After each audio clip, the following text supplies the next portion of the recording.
Okay.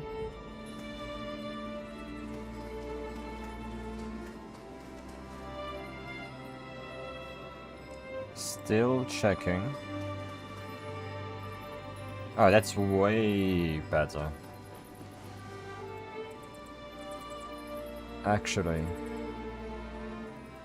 So I can clean up later.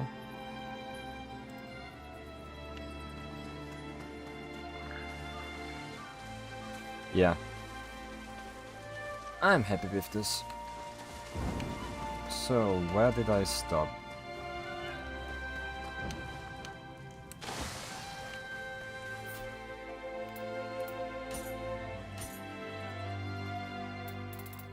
Maybe I should go with a different weapon today. I do have a couple, after all. I did get a couple new ones. But then again...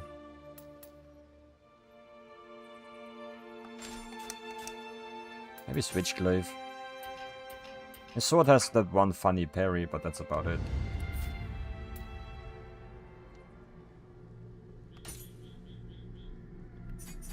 Let's go with Switchglaive for a little bit. Oh yeah, I know this one. I want this one. Infinite Retribution.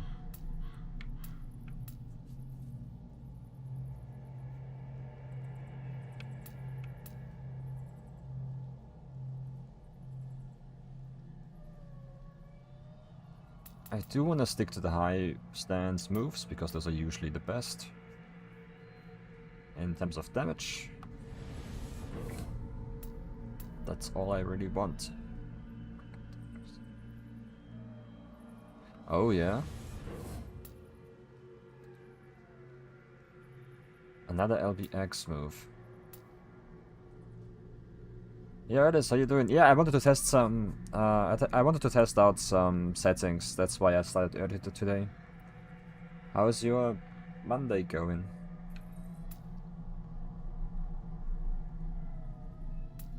Don't want that, but I could go for...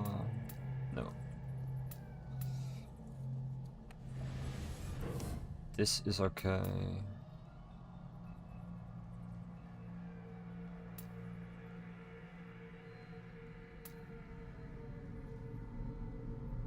That's like stance switching combos. I don't want those.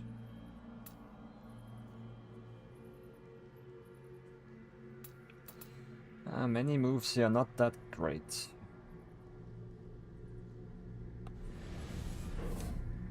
I'm gonna try the Switchglaive today, so currently checking out the skills I can get here.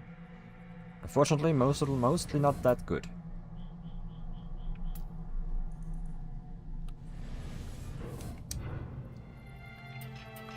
Shouldn't have unlearned all my sword skills actually. Gotta take them back.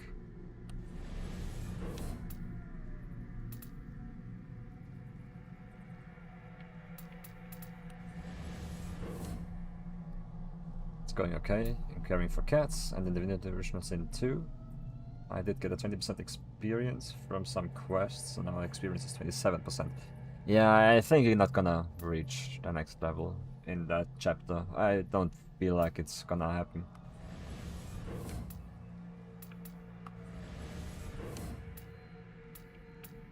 It sounds like you got some misinformation on that one.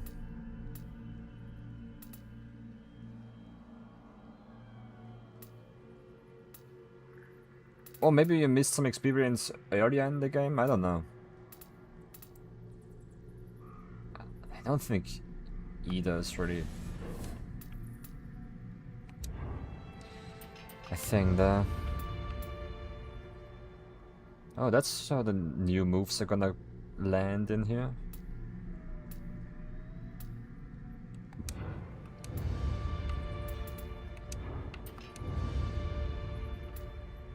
Gotta play the game where you gotta watch out for the smallest exclamation marks so you can get rid of them.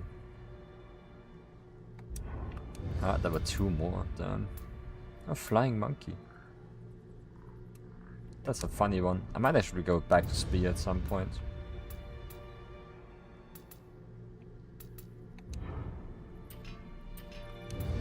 was thinking, should I do more quests or go Act 3? Definitely Act 3. You're definitely ready for it. If you can do more quests, sure, but if it's annoying to do them, you will just get more. You will just get more experience in Act 3.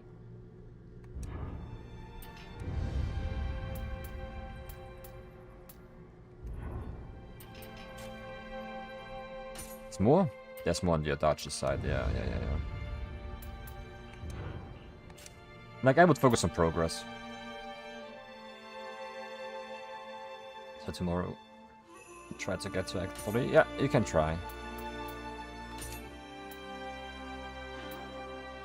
It's probably a good idea.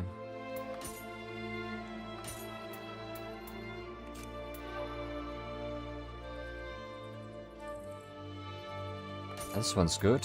This one I can keep. That one looks funny. On mid stance I got... This one's okay. This is combo ender is my only option.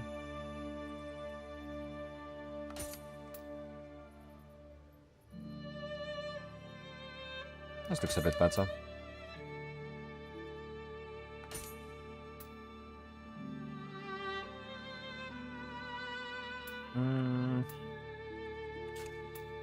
Go for parries. I don't really like parries too much in this one. Okay. With sword I removed quite a bit. But it'll do for now.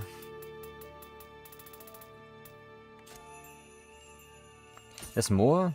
What's more to customize? Where's the exclamation mark still? I hate this menuing so much.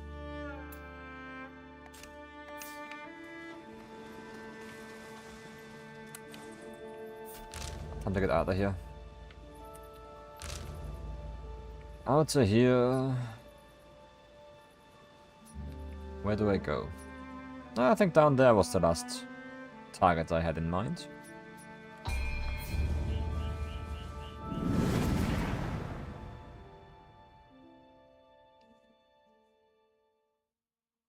I sure hope the settings are on my side today. Like last time when I checked, it didn't look great, as great as it should have. So I tried to change a couple things today.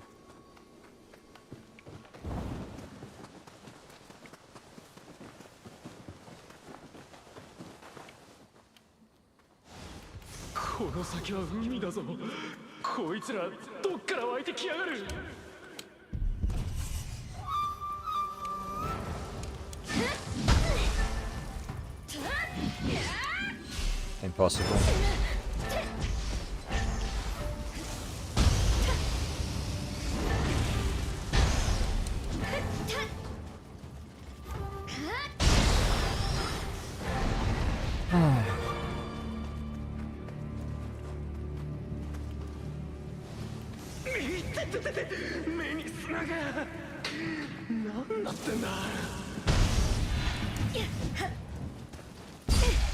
I did some coding again over the weekend. Like my entire weekend was basically just coding and gaming. Actually, exactly how I liked it. That's a new guy. No, it's not. Never mind.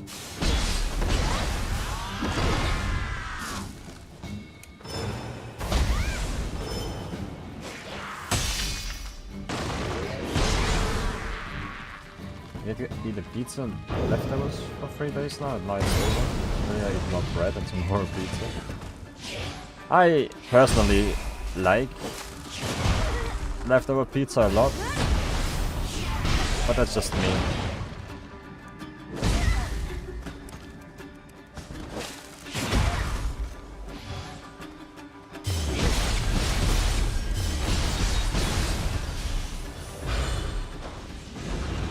Sunakake Baba.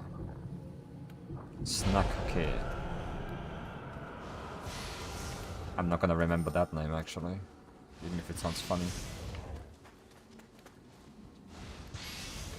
It's either Sna, Sna or Kacke. Which in German is a word that translates to poop. So it might actually be easy to remember, but it's fun to say.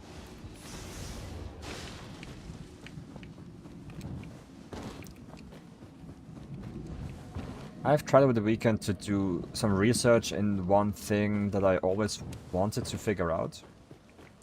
That being if you can use different programming languages in Godot.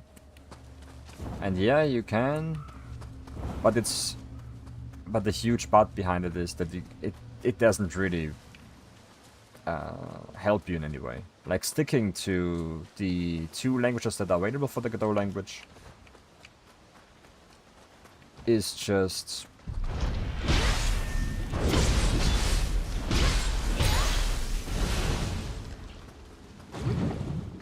what's the word? I can't think of the word. A more reliable way to get things done. Like you don't have a guarantee that your code will work in different languages. Because some parts might not be compilable. Blood Edge Demon has appeared, oh cool. Like I tried to get Go running. I wanted to use the Go language to code in Godot. Because I found that would be kind of nice. Oh, that's sick.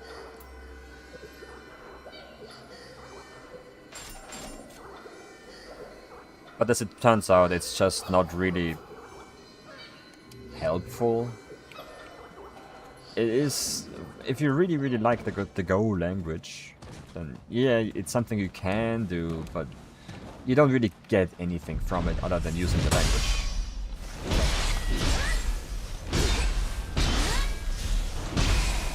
So I looked into it for about an hour or so. Did a small prototype experiment project. Ended up going nowhere. Stopped it then, but I learned something. I did learn again. And finally did one of those things that I wanted to take a look at for a while now.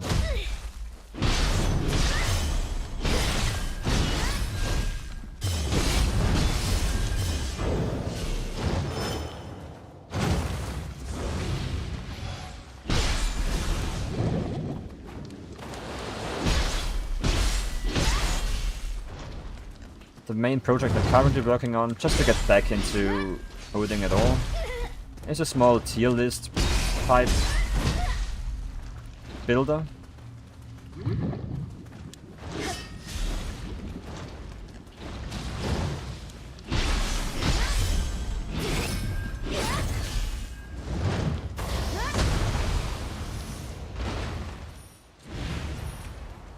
And yeah, it's both basically just for fun. Like there are more than plenty of options on some websites that you can use. There's some web apps that are just available like that do the same thing. But it's like good practice to program that an app like that yourself for once. And I want to use that to rate the games I've played as soon as that app is done.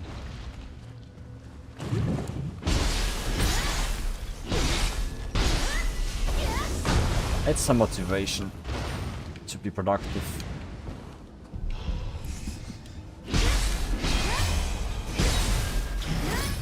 I have to get back into other projects as well.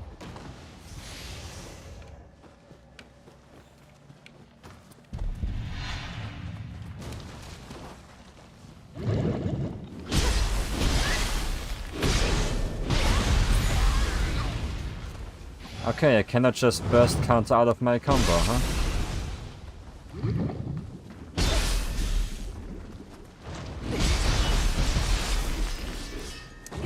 Man.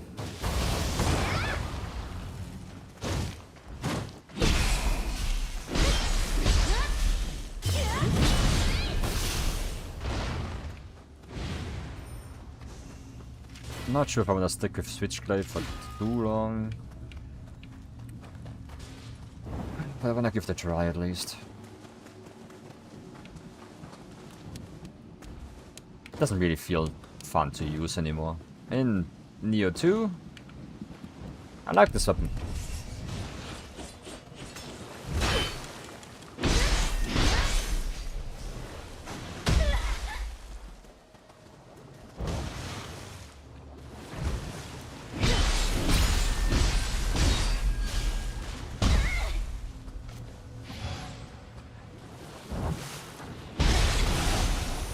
In here, it doesn't really feel as...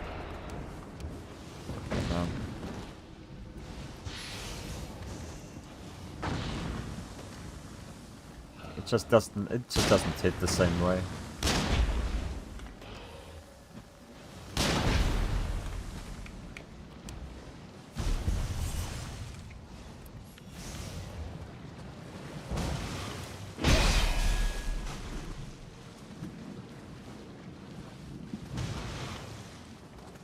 I can probably just...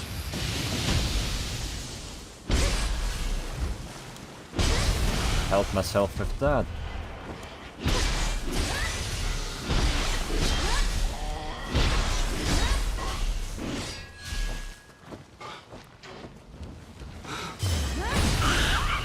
Huh.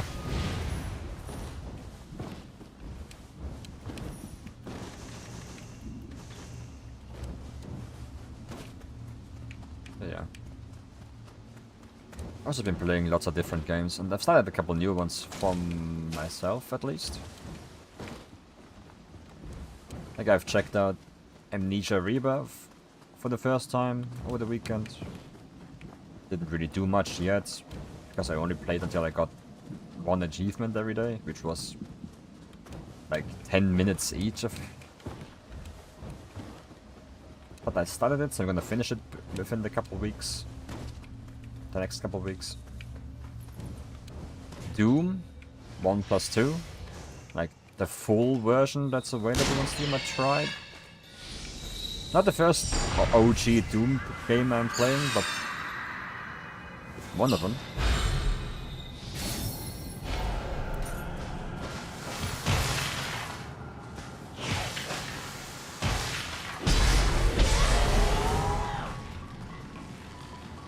Don't know what to think about it, really. It's Doom.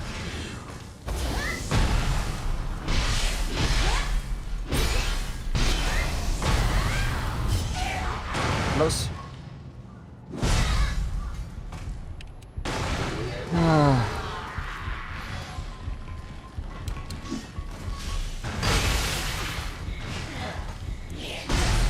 I played Doom 64 when I was younger, and later on again, like a couple months ago. And that one, I feel like, didn't really do it for me. But Doom 64 and Doom 1 are different games. Not mechanically, but level-wise, they are completely different.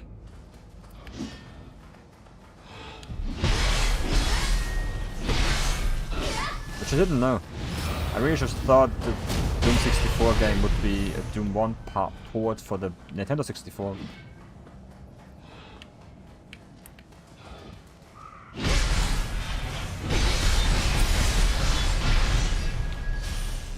And I was wrong about that.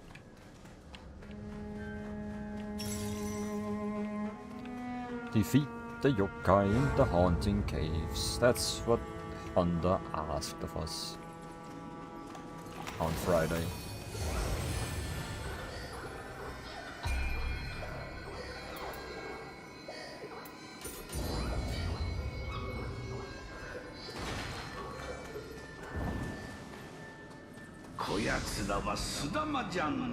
Isa Sudama. We have seen like 10 of them so far.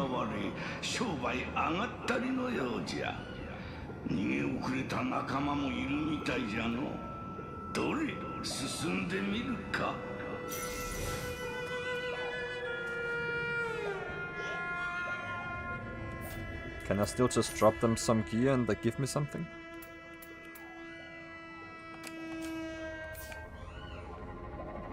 Not these guys, these are just story indicators.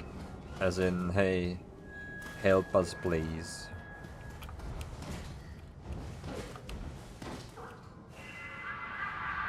They serve no purpose. Nope.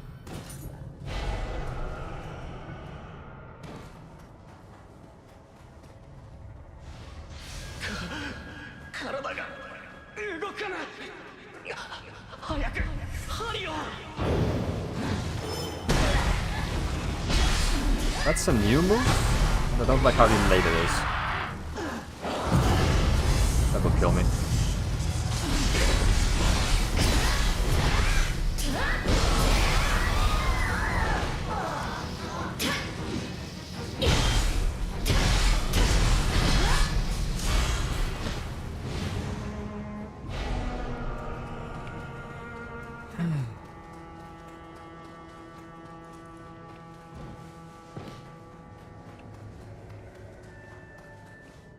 Panic button consumed.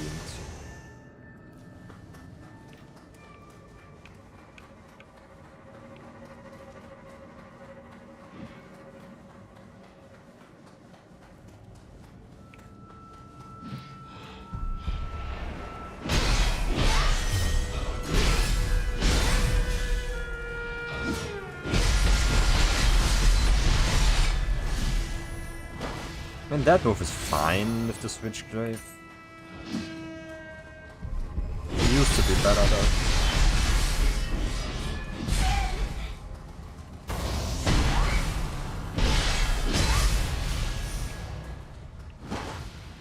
I'm only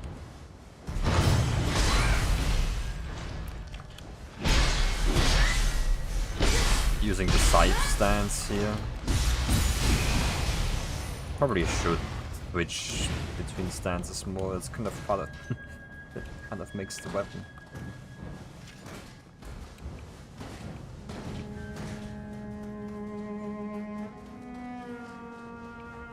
I've never really liked switching stances in Nioh. To me, every single weapon has the one stance that the weapon excels at.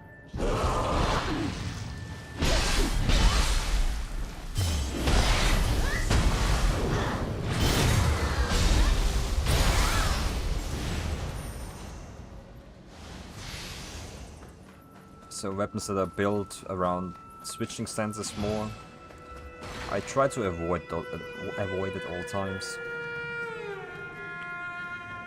That was actually which weapons were that? Odachi, not Nioh 1 for sure.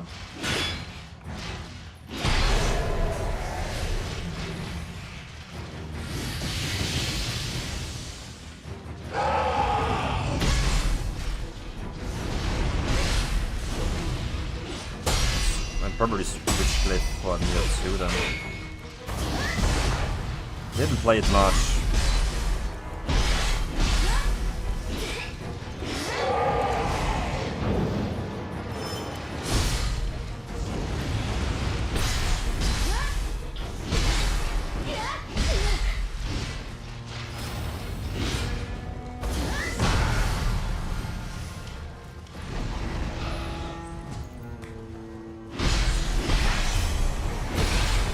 I did like it more than Axe or Odachi though.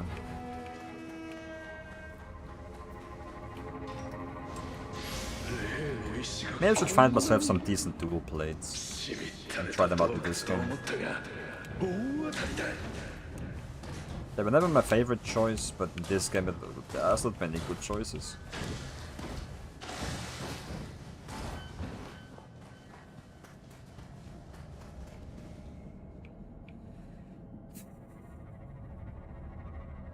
I'm just gonna enjoy the view for a moment.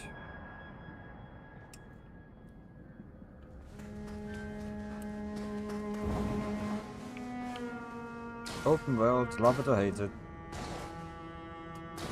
But levels do be bigger, for sure. Bigger areas doesn't mean more game though.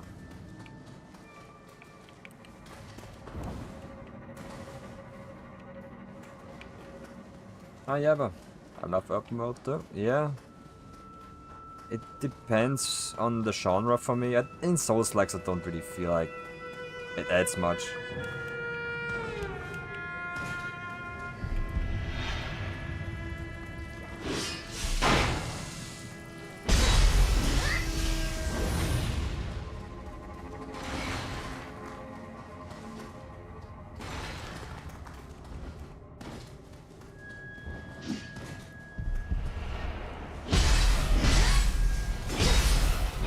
I liked it a lot in Subnautica.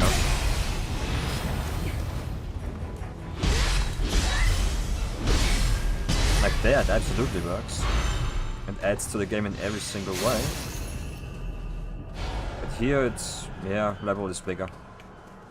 And lots of it is empty now. Have fun. I mean, you can chill way more, at least. Like in Nioh 1 and 2, I felt like... I'm running in circles. I felt like every single corner had something in store for me. And there was constant tension because of that. Here I can rest assured that there's nothing's gonna happen.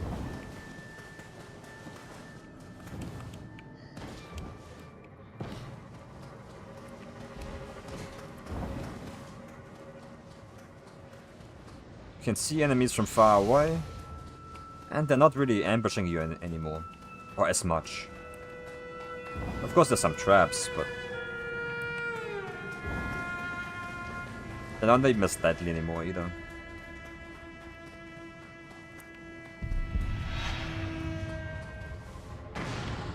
Aha! Speaking of traps, a dweller throws bombs somewhere.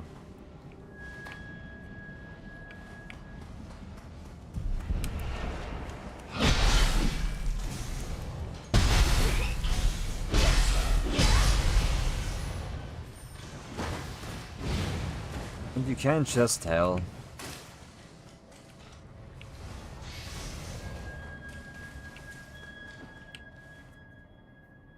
Player died here? How did they draw us? Ah, they probably jumped down there. Never mind.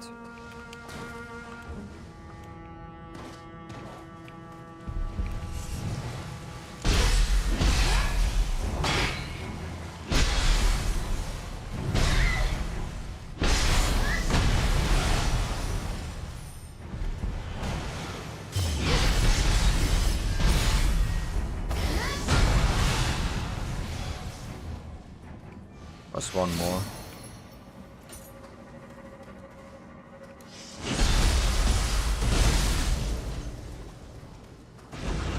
Stealth is also a lot easier now.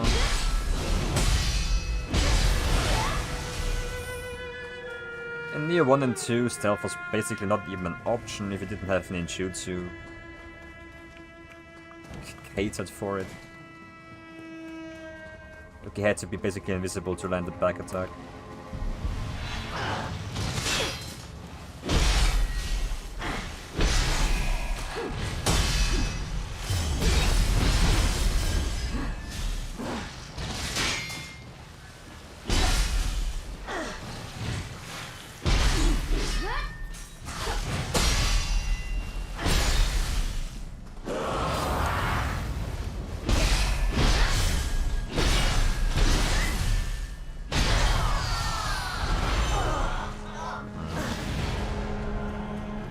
Maybe the combo finish doesn't really work as well anymore.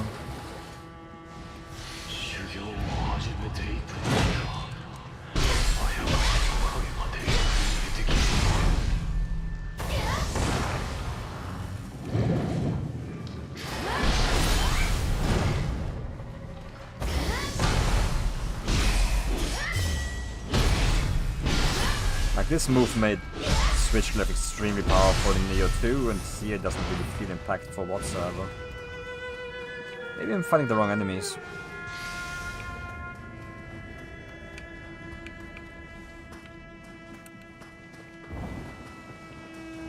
I'm gonna fight one boss with the Switchglaive at least. I'm gonna stay on for that much longer.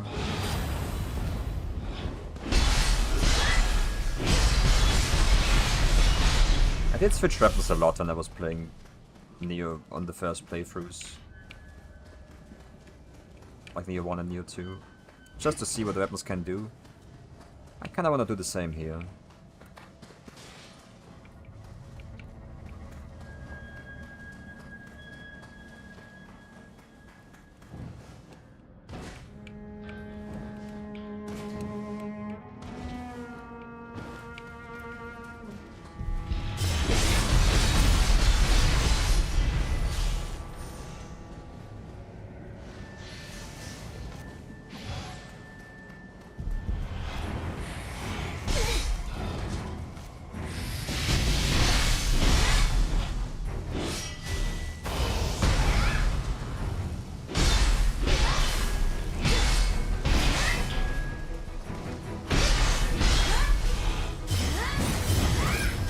Okay.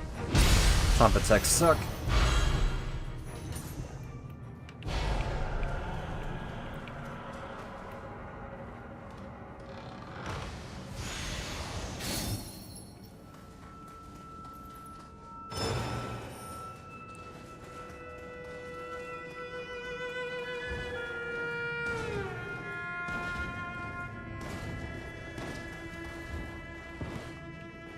Okay.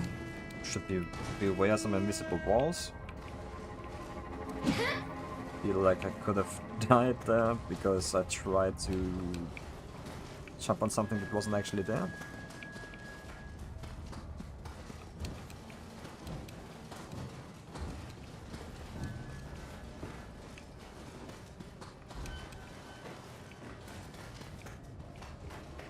Shrine.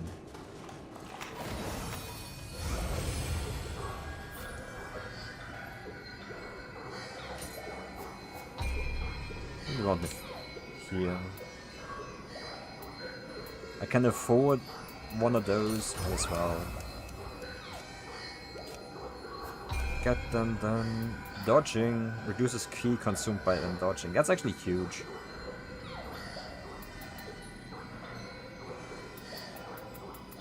Physical art strike.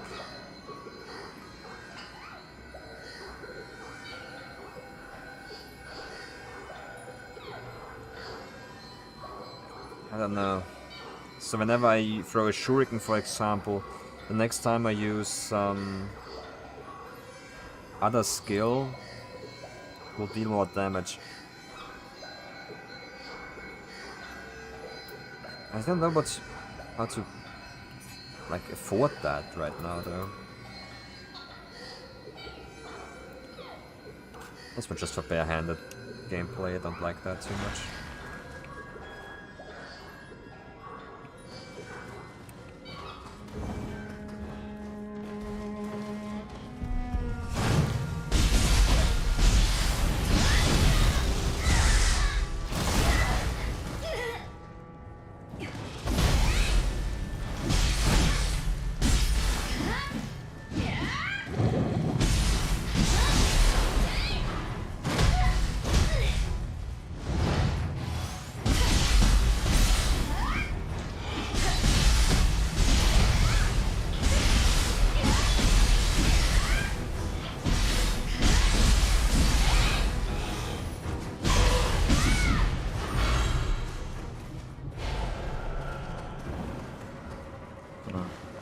Where did I see the bees earlier?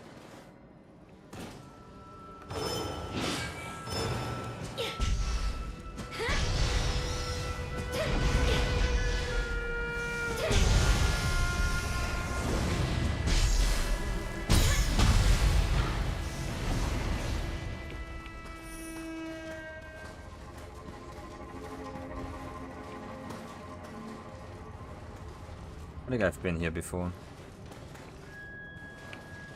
Running in circles isn't a new thing with Nioh level design at all. Huh.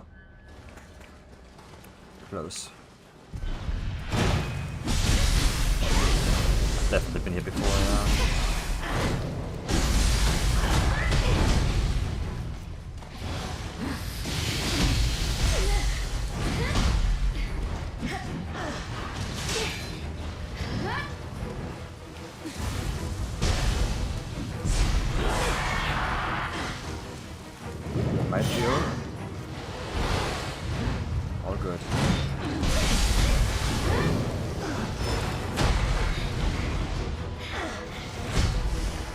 find the landscape repetitive, at least in the early levels. The layouts seem really similar.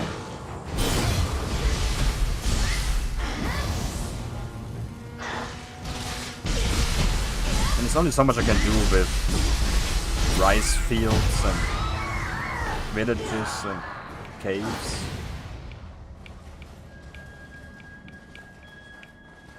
But good to know that it's gonna change later. I'm just assuming you meant it that way.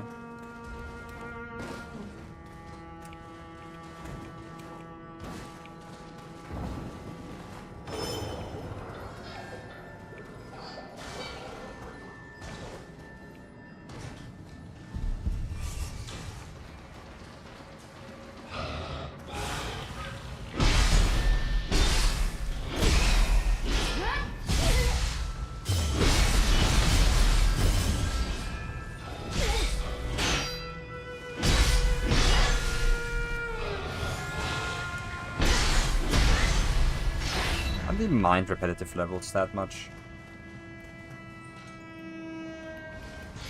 Like areas.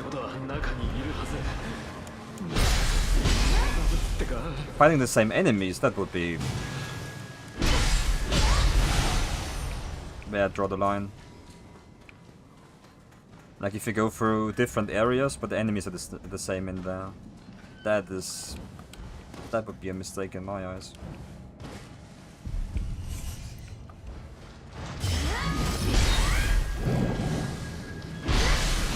That so far hasn't happened.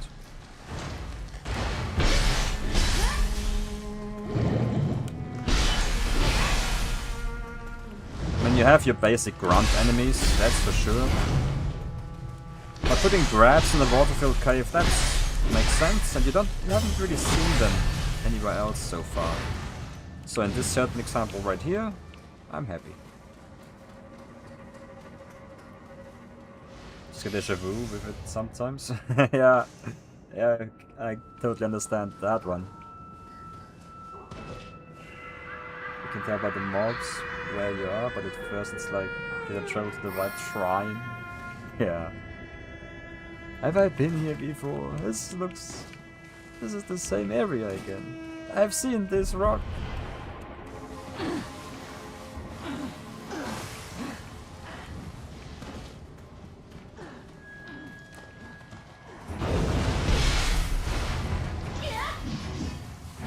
You know that rock, yeah. It's that one.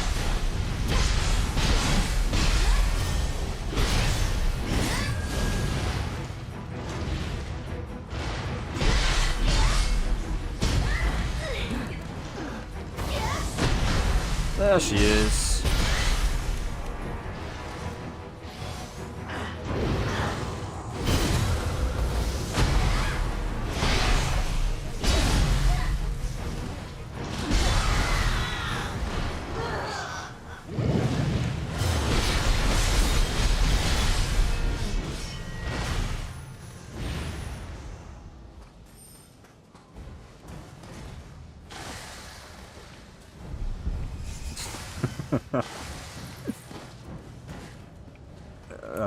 It's kinda funny. What are your favorite rocks in these games?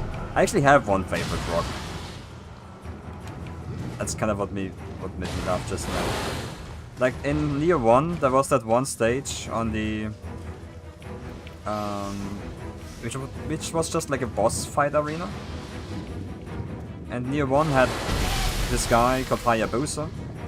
And in his arena there was one actual rock that you could hide behind. The famous Hayabusa rock, how I dubbed him. And that's my favorite rock. Whenever they reused the arena in Nioh 2, no matter who I was fighting, that rock was the Hayabusa rock in my eyes.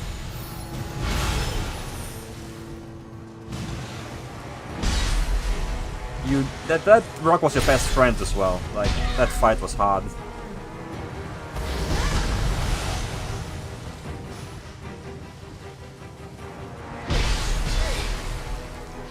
Without the rock I wouldn't have beaten it, I think.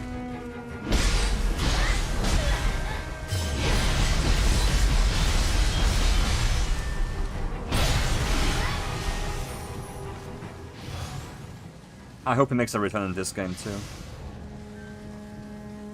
I doubt it, but maybe. Maybe.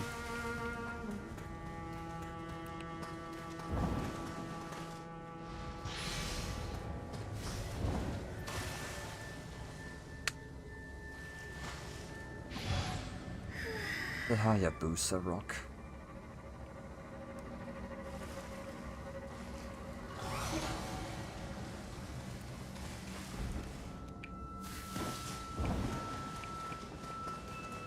Good memories.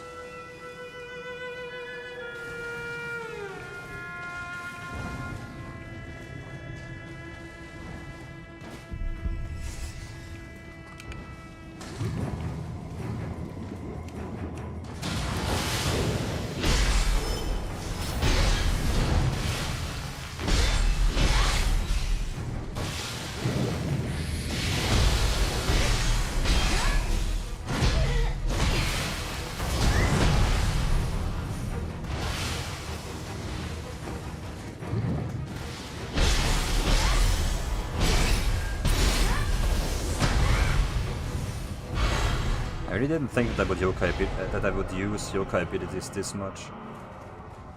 They're really strong. It's not really a yokai ability, but it's the closest thing this game has to it. In Nioh 2, soul cores used to that differently. Every single yokai soul core would give you an attack that yokai used. It's an actual usable ability that costs a custom resource to use. That you got mid-fight. It's similar how it's used in this game. Like you fight, you get bar for that one attack and then you can use it. But here it's like tied to the spirit guardian that you're using and not to the yokai ability that you have equipped yourself.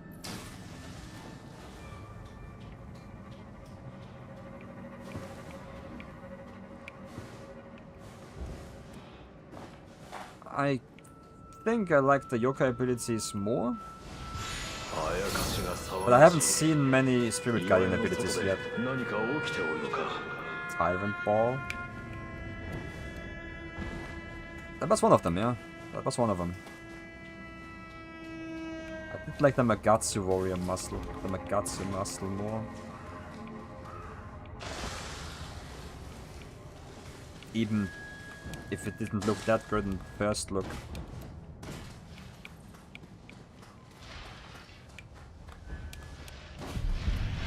Okay.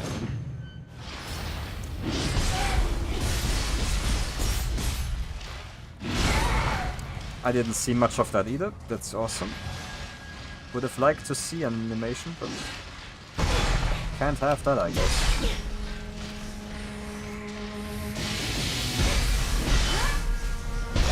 Pokemon time.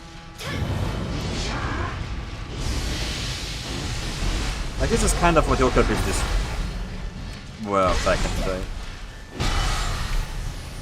Now it's you summon the yokai and let him attack for you. It was similar, but not quite. Didn't have a long animation till it started. And you could spam them sometimes too. Like if that demon only have one use per shrine, which is kinda lame. Maybe there's better summons though. Hey Paragon, how you doing? How's your Monday going?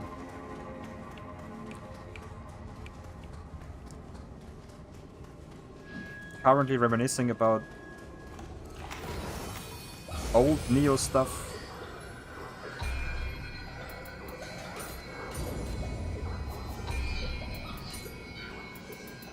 Like the Hayabusa rock and yokai abilities. Good old days, yeah. I hope the Hayabusa rock makes a return.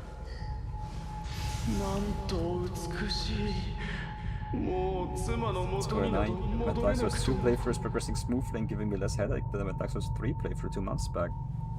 Yeah, but that was mainly because of the fall damage, right? Or did you have other gripes with it too? The side quest gets a cutscene. Is this... I forgot her name, but it's her Nioh 1 boss. Hino-emma? Hino-emma? I think Hino-emma.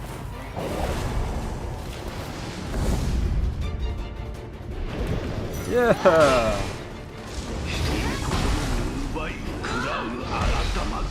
It's been so long. Second boss from Nioh 1.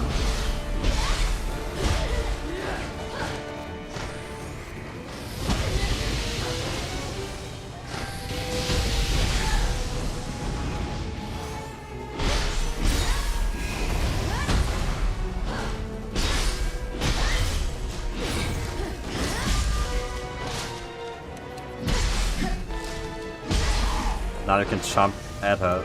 That's interesting.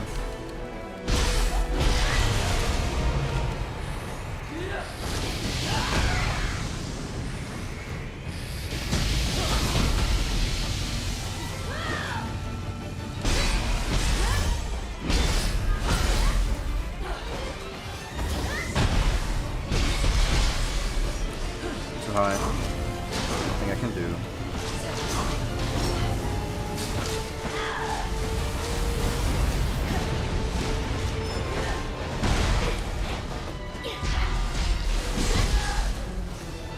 Pokemon time.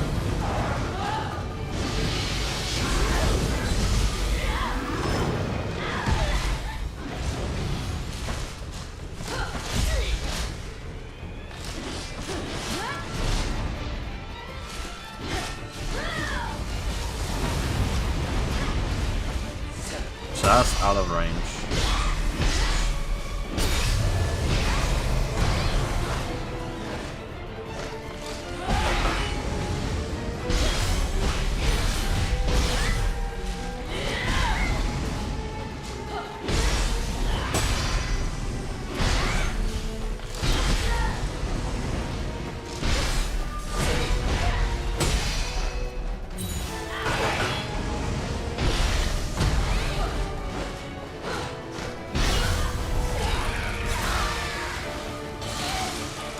It did improve her visually, that's for sure. Or nerfed her if you played with mods, I guess.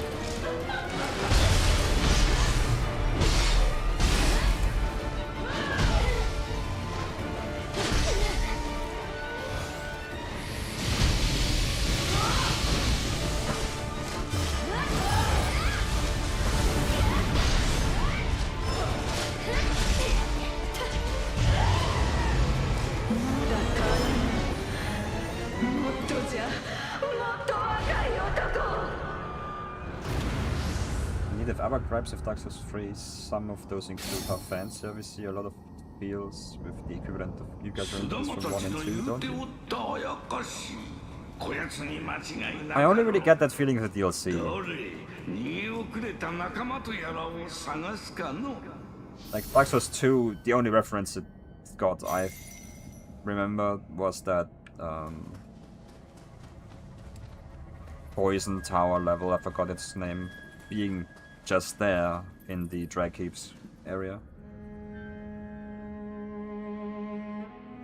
Another is that after replaying both back to back, I enjoyed Dark Souls 2's areas more than 3, with 1 or 2 outliers like Shrine of Amana being cheeks, but on average 2 is greater than 3 for me in that regard.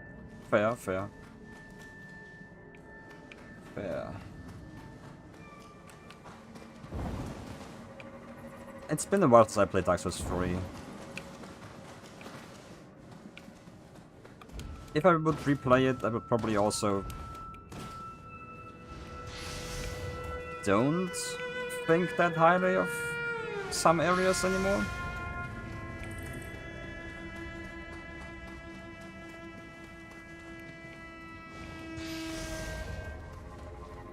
But as it stands now, I wanna keep it.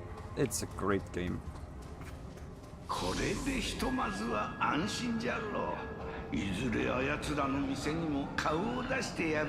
Without remembering the details, I enjoy the details.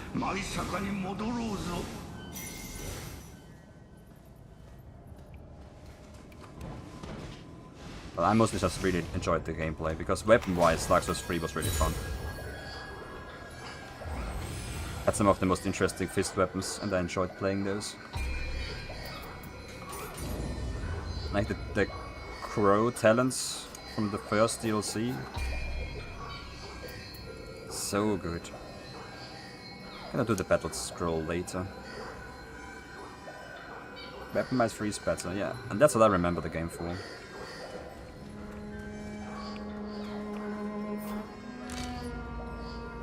I missed a Kodama apparently. Hidden behind some spirit vein.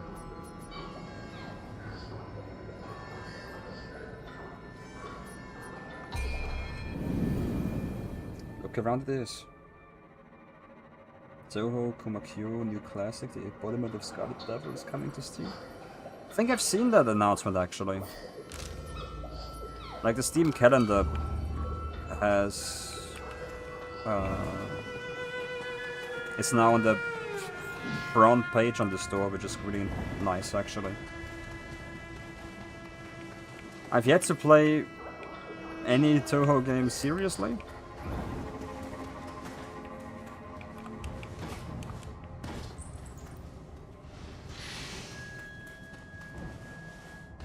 I wonder what genre it's gonna be, because Toho isn't always bullet hell.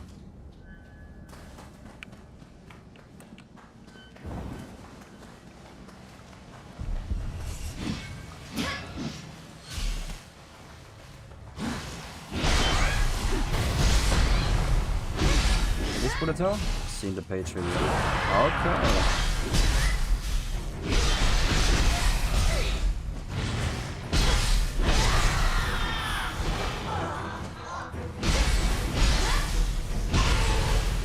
So as the title suggests, it is indeed sticking to the classics.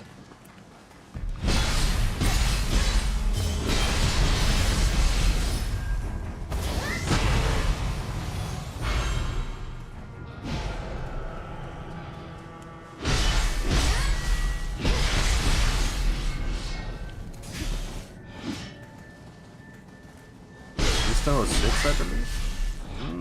That one I wouldn't be sure about.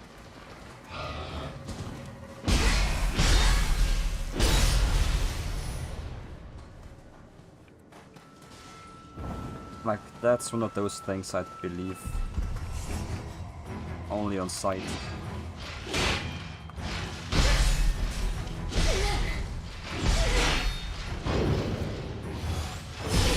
Almost had that one actually.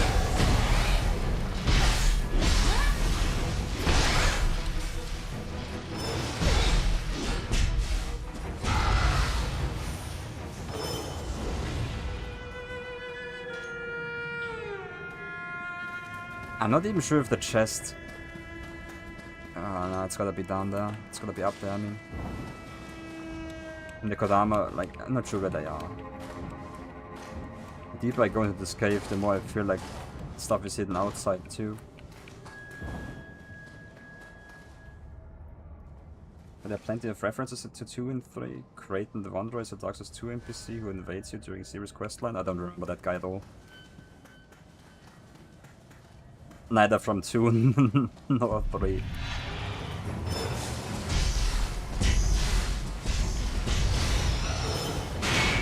Portrait of Nashandra and Ifril. Oh shit, it's over. Nope. Okay.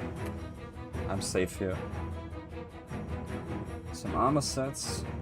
Yeah, but armor sets.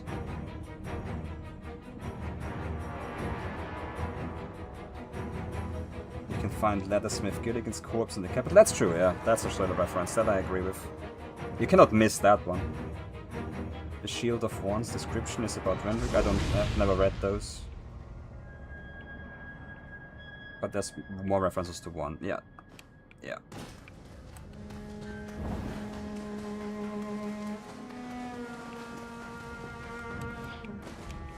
I must have missed a couple things then. Like story-wise, I never really pay attention in Souls games. Like if a story is just fiction, I lose interest quickly.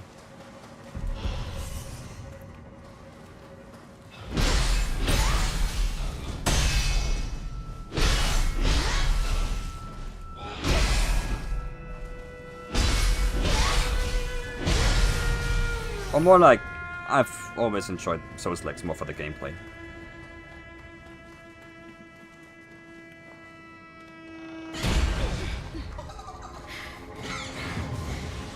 They actually have the same tail on the chest.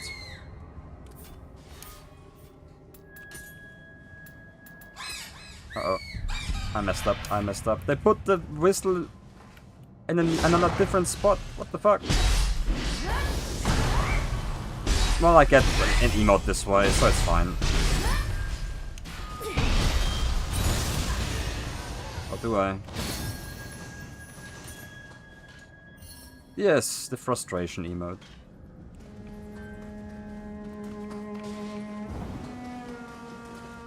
In Nioh 2, the whistle emote was in the center, and now they put it up there. Why would they do that?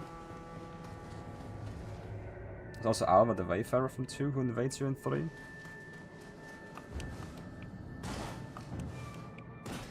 If you just mentioned that name without any context, I could not have told you from what game that NPC was from.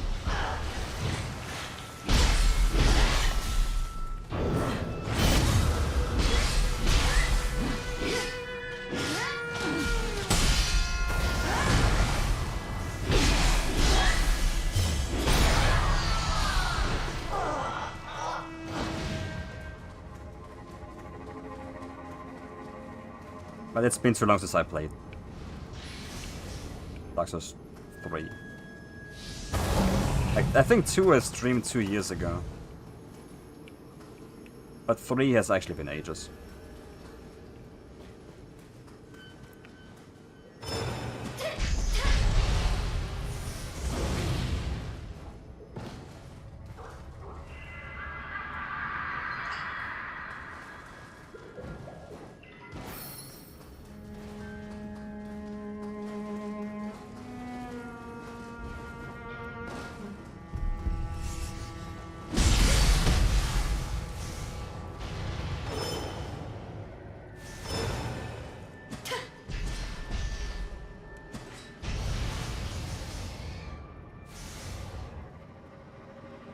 Guardian in Night Rain also has Alva's set as one of the outfits.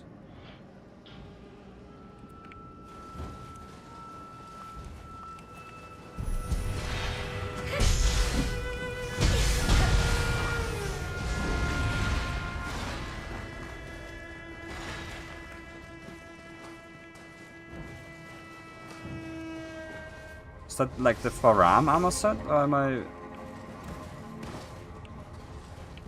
Like the one that was on the cover of the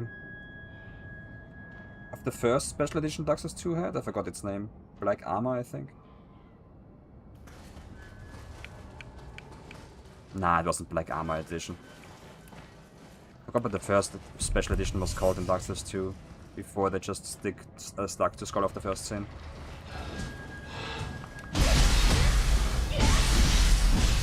But on the cover of that was the Faram armor, I think.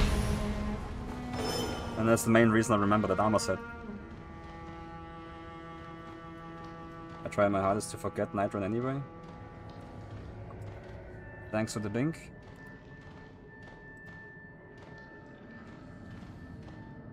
Oh, this one. I thought that one was Dark Souls 3 specific, because it's literally the Soul of Cinder gear, isn't it? I had no clue it originated from Dark Souls 2.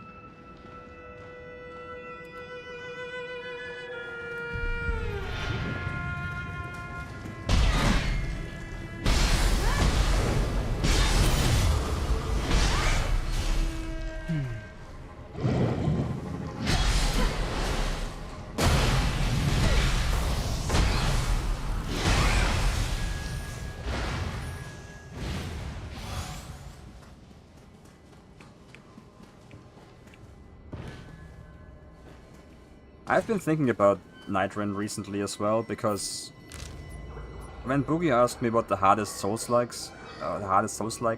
is that I can think of, it might just be Night Rain actually. Because if you try to solo that game, it's gotta be the hardest, because you gotta do the same shit that 3 people have to do, but on your own.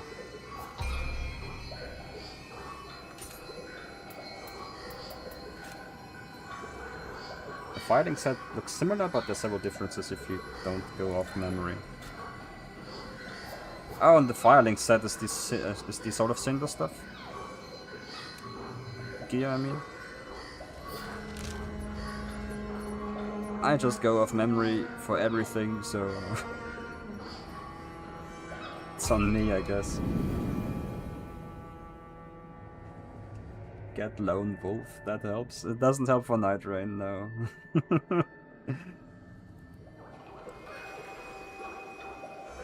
Okay, okay. It's actually funny that if I saw both of the sets side to side and was asked which one is the final boss of Dark Souls 3, I would actually point at Alva.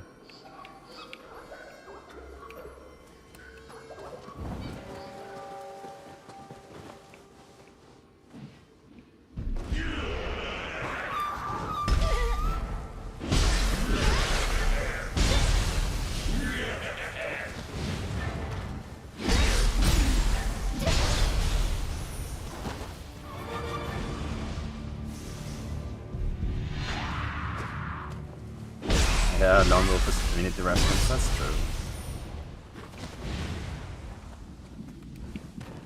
Also, it is a very knowledge game, Night Rain. Apparently, that if you know what you're doing and have a build that's good, you won't struggle at all in that game. Thing is, as a first playthrough experience, I think it's the hardest Souls game out there, if you play it solo. For bullshit reasons. Like, it's just not made to be played solo. Obviously.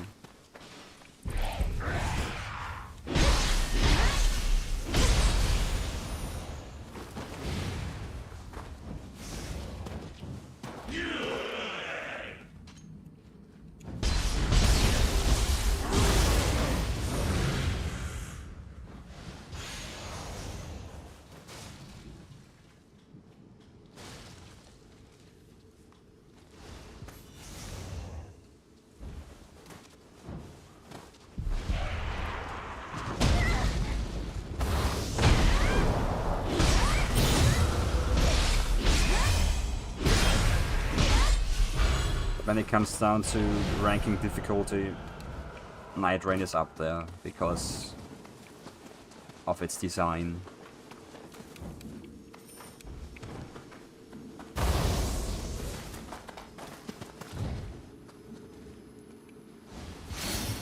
It's also very frustrating to play solo, to be fair.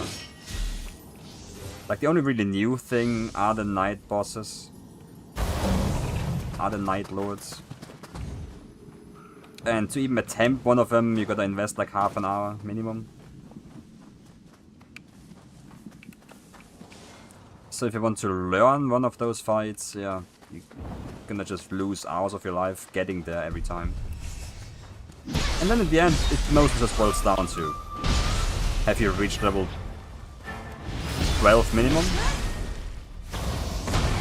Then you have a fair fighting chance if you don't know the boss. Have you reached a higher level than that? Yeah, free win. Like, if you're level 15, you cannot really mess up around in that game, I feel. It doesn't sit right with me to say Night Rain is the hardest Souls game because you're playing a 3-player game solo to make it hard. Yeah, I know. You're doing a challenge run if you play it casually, on your own. Absolutely.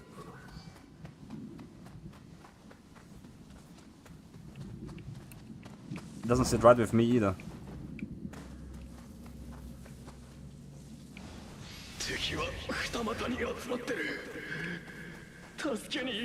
I hope From Software makes it now a single player game. I hope they make one that's not for the Switch. Dustsplit is coming, I heard. But that's... I don't know if that's gonna reach Steam at all.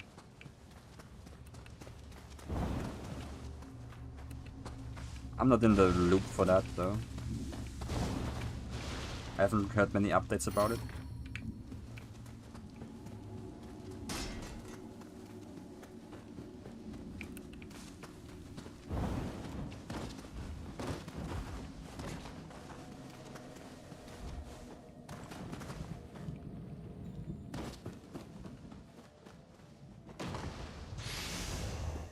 Maybe we'll get another one.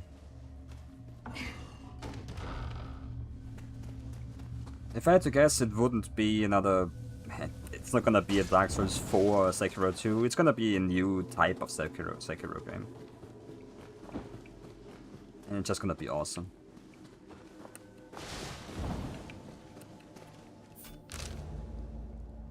Like, just new game mechanics again. New world. That's what I find most likely to happen.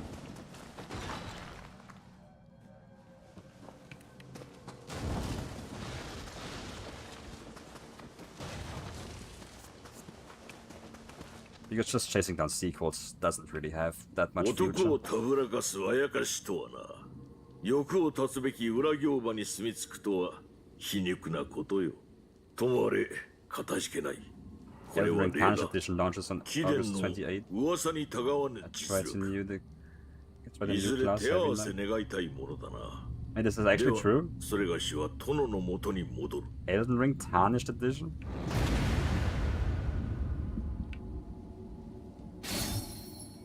Like a complete edition that contains the DLC?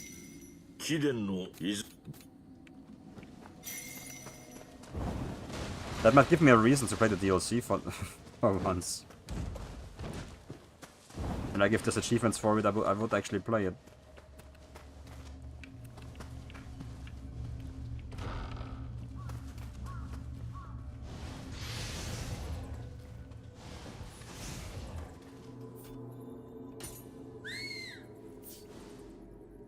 No? So you cannot tell Mochina chests anymore? I thought the 3 lines on the sides was always the indicator, but maybe they changed the indicator now. Damn.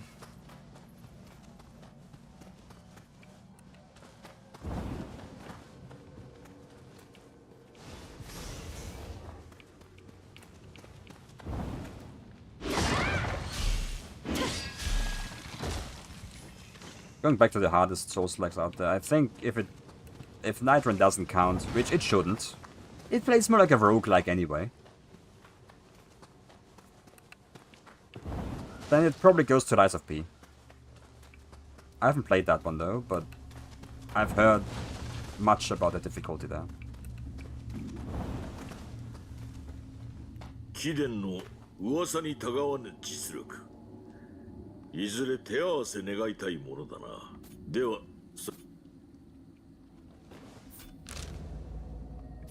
Alright, where to next? It's for the Switch, but other platforms get an update. Okay. Okay. So on Steam there's gonna be... hopefully a free update.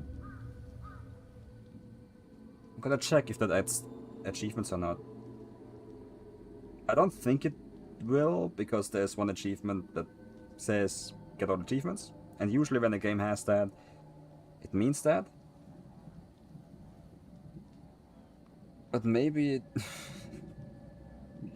it's time to go back to the game.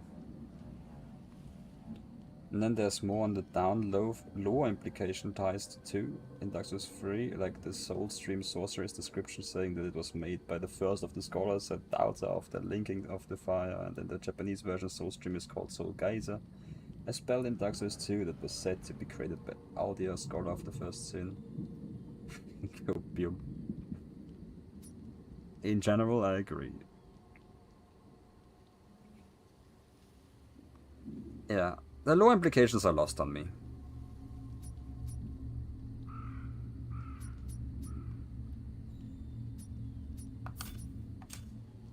No surprise there, I feel.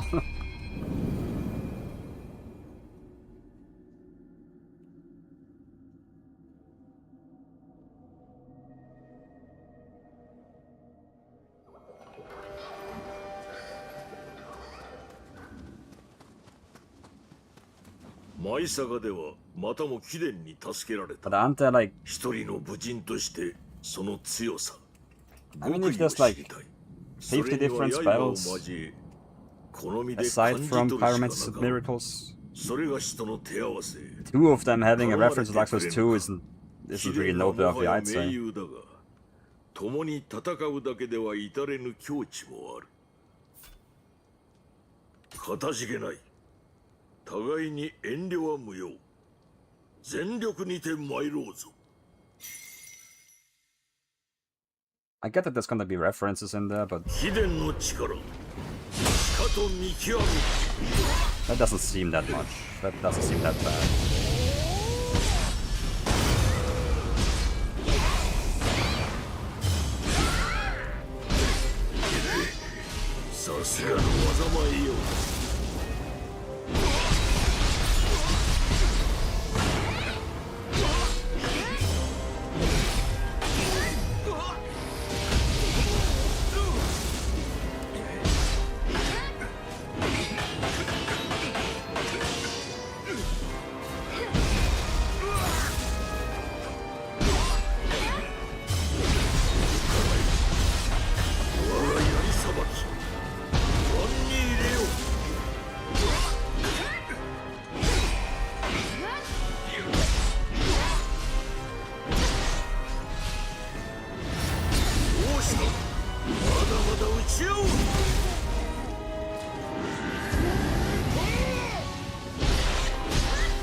But I was just listing some connections you can find in 3. It's the Dark Souls 1, your face references, what that means, and the references to 2.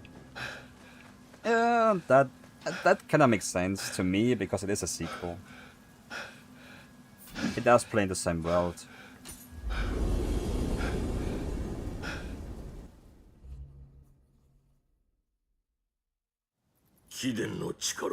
I think. Just in a future version of it. Some of the lore has to be the same. 無双の名を刻むその日までこの歩み決して止めぬと誓おう I mean, the same can then be said of Nioh 3 here. Every time it shows a yokai you've already seen in a different game before. I'm happy about seeing Hino-emma. I'd be even happier to see the Hayabusa rock again, for example. But I doubt they're gonna bring that one back. That would be too much.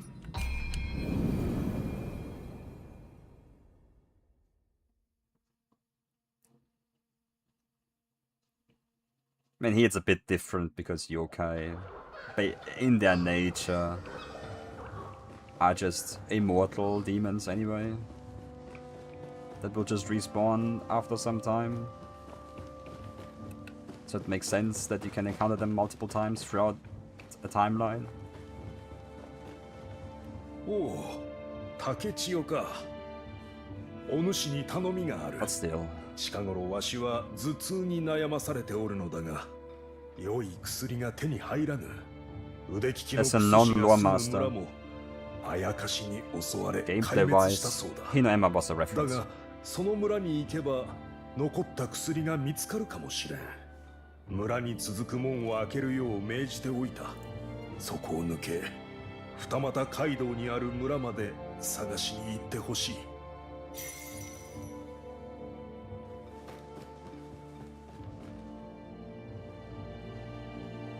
The main thing that gets me about the yokai is me hoping that there to be less reused enemies from older games, since I'd rather want a lot more new ones. That's fair. That's completely fair. I mean, so far it has been a 50-50.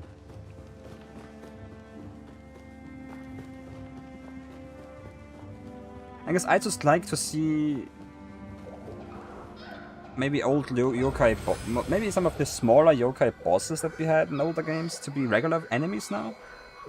Maybe in a lesser form.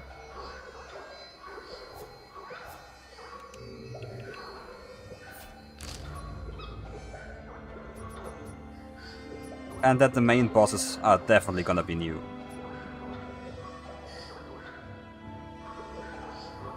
I mean, Nioh 2 did that well. Like, White Tiger was in there again, Nioh was in there again, yeah. But the main bosses were all new. And this game so far, same.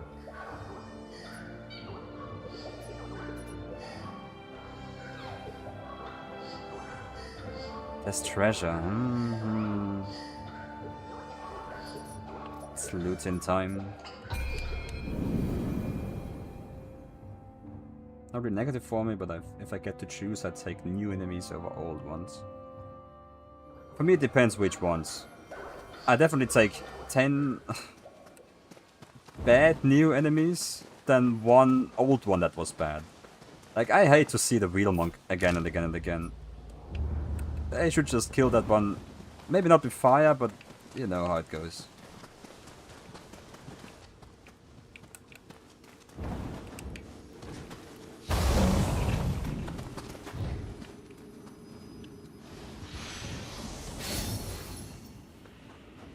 I will be playing DMC 6 when it releases in 50 years. And there's gonna be a Tadakatsu in there.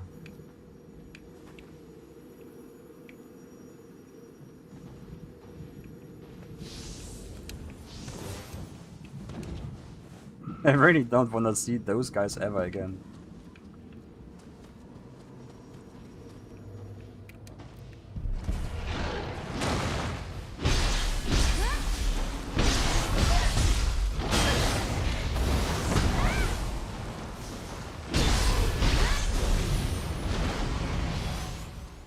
I can gladly bring back the blood goils.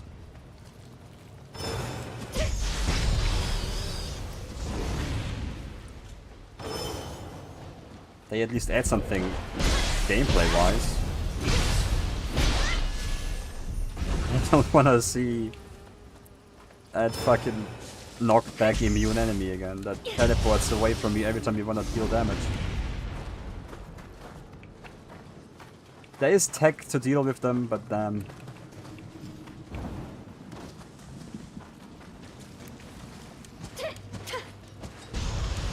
Nothing I tried worked out for me.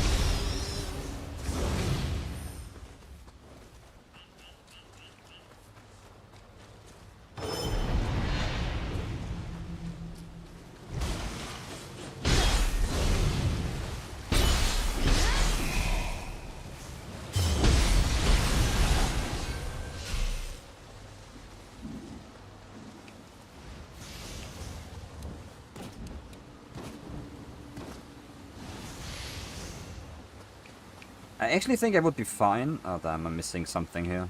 Ah. If they brought back a Wheel Monk that just wasn't on fire, but maybe a different element. That would actually be okay.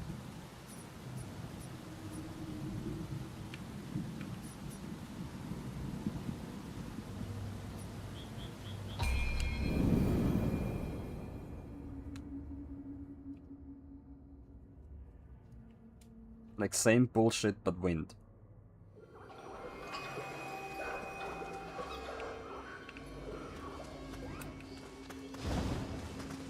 かの武田信玄を描くべく国元を出たが叶わず亡霊となり果てた。それゆえか物に宿りし思いを感じ取れるようになってな。今ならば真に信玄公の内面を捉えられるはず。お主も絵心あるものと見た。ここであったのも何かの巡り合わせ。信玄公にゆかりある品を手に入れたら見せてくれんか。 Now to think about it, the same exact logic also applies to Monster Hunter. Like in Wilds, I was happy when I saw some of the old guys again. Most of them were endgame only anyway, so the main game only had new monsters, which was cool.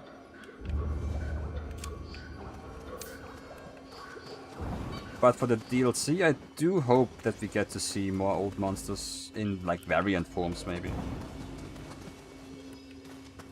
I'd like to fight a Yatsunokami? No, not Yatsunokami, that was the snake. Big mountain dude, I forgot his name. Something Yama. The jellyfish.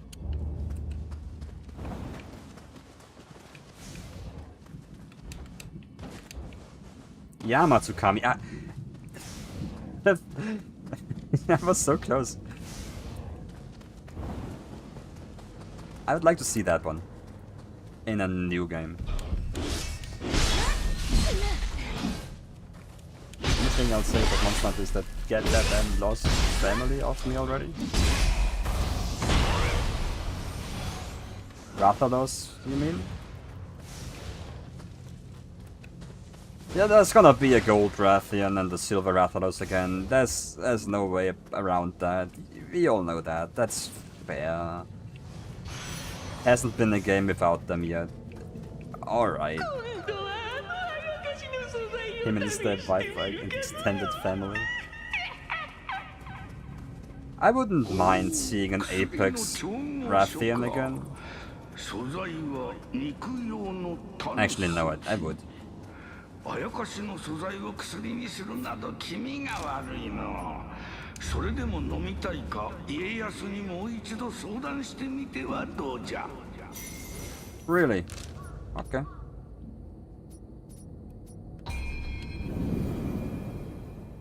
I hate them, get them off me. I feel like they play very different from each other, and there's comfort in knowing what you're dealing with. I can totally see new subspecies coming for them out, though. Aside from gold and silver, those are guaranteed. There might just be new element types as well. Like the Guardian Rathalos, for example, they'd have some new traits that were not completely bad. That's gonna be one for a... There might be another one in the DLC. I can see it happening. Maybe not Guardian, but something like it.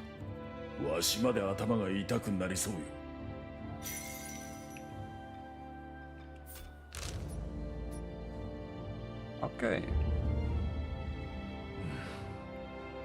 Too many yokai must exterminate. Let's go. Oh! Another familiar face. Nioh 2 DLC enemy. Noob boy, yeah.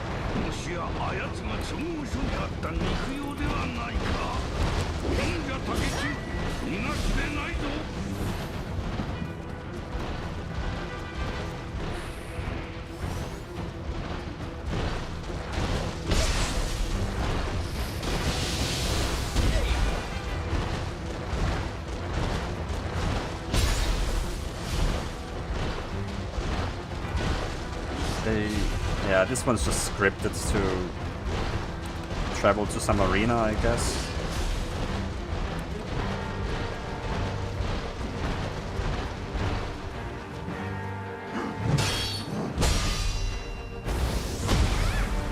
I wasted a sloth talisman. Another jump. Only one? They nerfed him.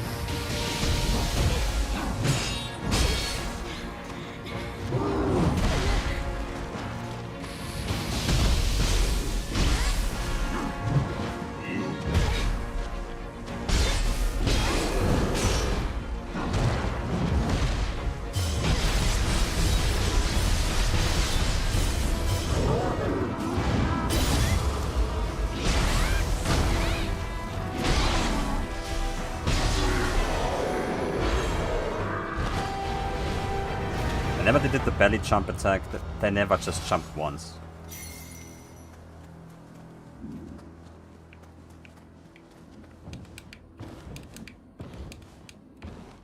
Is that all? Don't have to hand that one in. Nice.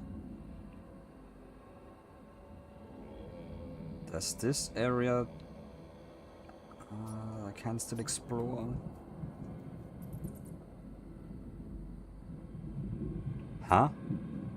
How'd I get that maybe there was a side quest happening in this area. That's how I already collected that one.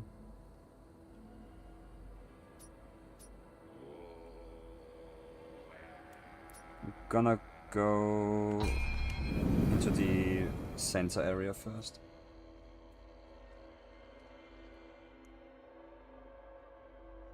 I think with Monster Hunter it's more like if there's an old a monster showing up again, it will feel new because of how the game has changed since its last appearance. Like Ogmasios was a completely different fight. And one I actually liked. The next major boss in the story is one of my top 3 bosses in 3. Oh yeah, that's good to hear. Hyping it up already. It's gonna take a while to like... I wanna explore first. I don't wanna rush through the main story in this game. Even if that's the thing I did with all the other Nioh games so far.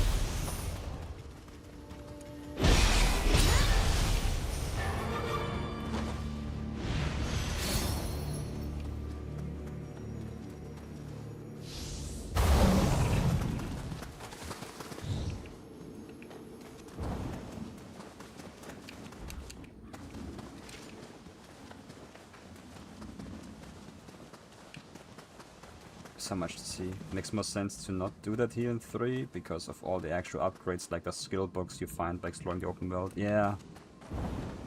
You really get pushed to explore, which is, well, open world game design. Makes sense.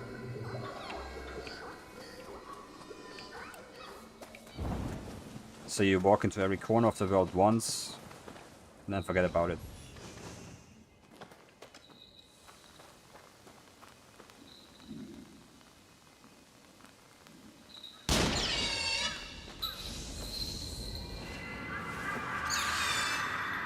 Ah, me. But in 1 and 2 it was just more Amrita and that's about it. Yeah. Sometimes gear, sometimes a funny boss fight. Easy mode. Oh, they only kids play on easy mode.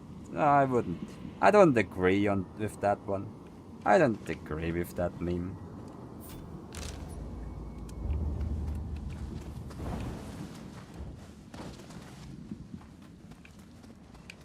Some games are actually just more fun. Due to balancing reasons.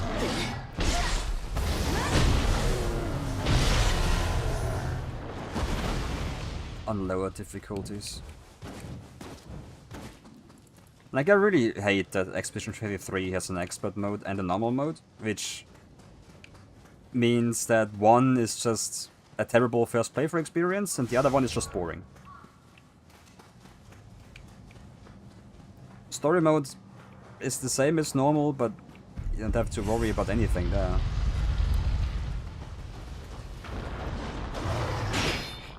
You can just enjoy the thing that the game does best. Cutscene.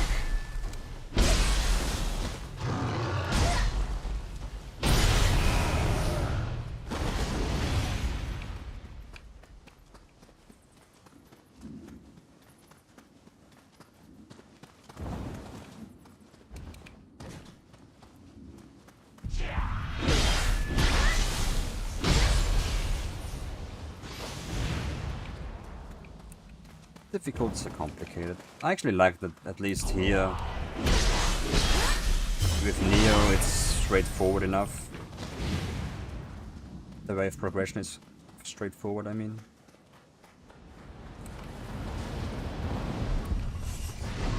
More Sunakaka.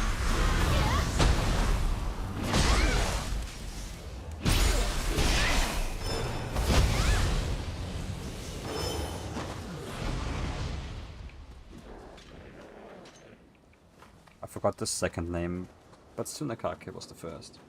Does Nioh 3 have difficulties? I'm pretty sure it does, but it's only gonna be a thing after the first playthrough, like the same in Nioh 1 and 2. If I had to guess. Maybe they just scrapped them, because they assume no one plays them anyway. Which is not true, but mostly true.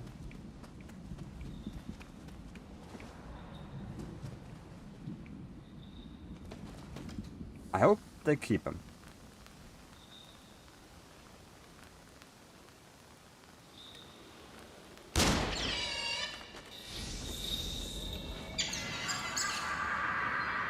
Like, this would just be Way of the Samurai right now, and once I finish the game I get the option to go into Way of the Strong, New Game Plus.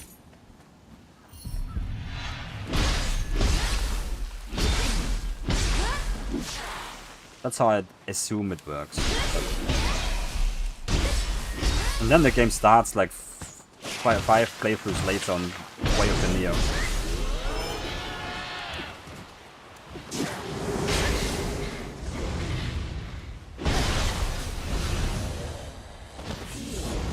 I was talking about that just yesterday with a pal, about how Renoir truly had a headache dealing with his family. First fight his wife for decades, trying to snap her out of a suicidal staying in the painting. Minutes after his wife finally snaps out of it, his daughter tries to do the exact same thing. The story is really fucking good, and Renoir is one of the best antagonists ever written, to me. Like, he's the best character in the game. Actually, I like Expedition 33 for its writing a lot. That's what I mean with it is not completely fictional, because there is some empathy you can actually feel for the people in there, because they go through some real shit. That makes the game good. That makes me care about it.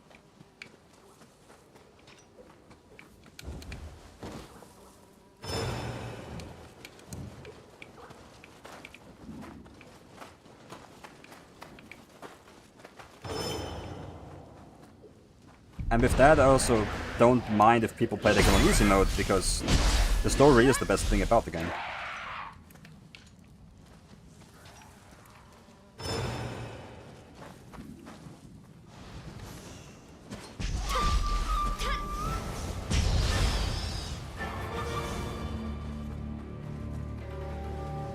Like, going through the game on expert was a big mistake for me personally, because it just boiled down to resetting boss fights over and over again, which just consumed unnecessary time, until I finally understood the parry timings there.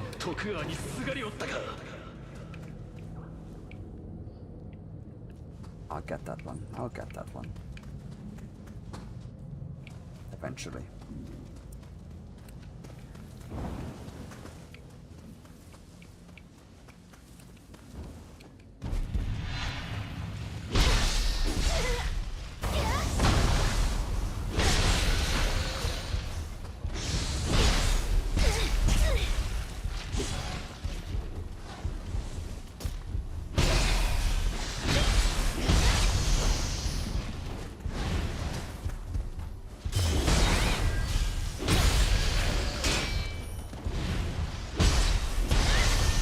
I actually hadn't had a spell for this. Gotta keep that in mind for the next archers I see.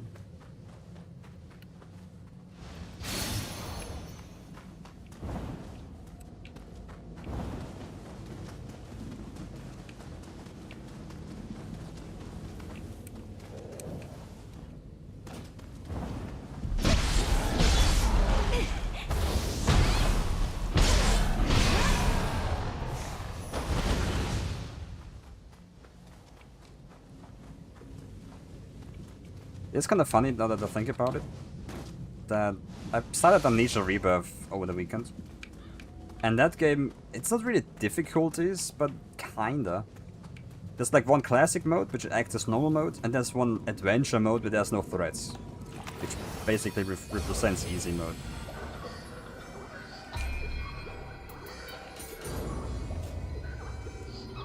I don't know if I like that design decision much.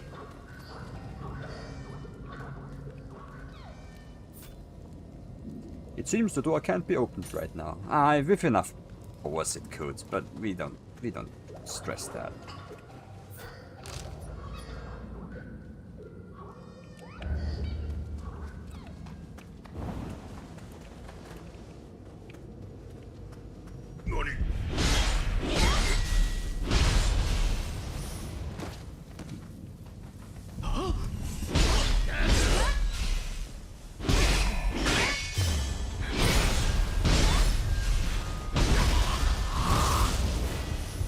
Against people, the Switchglaive isn't too bad.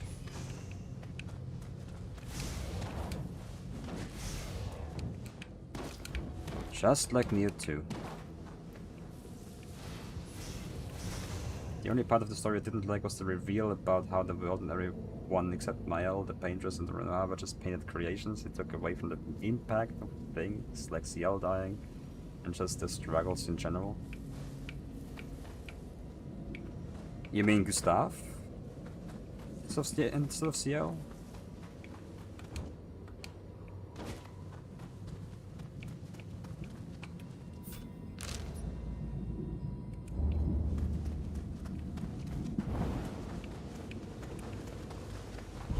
It did definitely take away from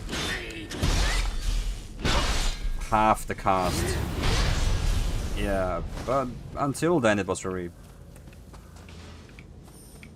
everything was still fine. Didn't really destroy the experience retroactively. Didn't retcon anything about the fun you've had.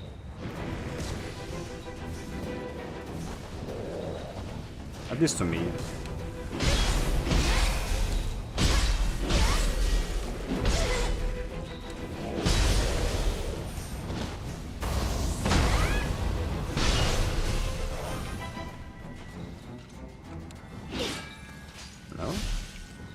Oh.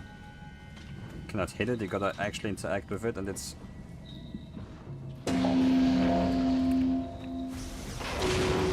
Thank you.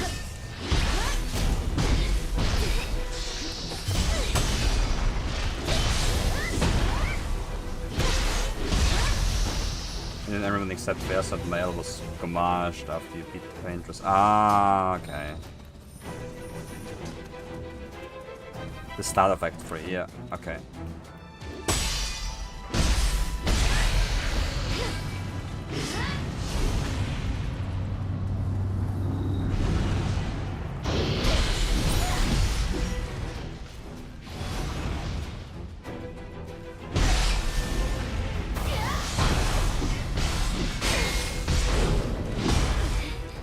Man, I fuck up everything right now.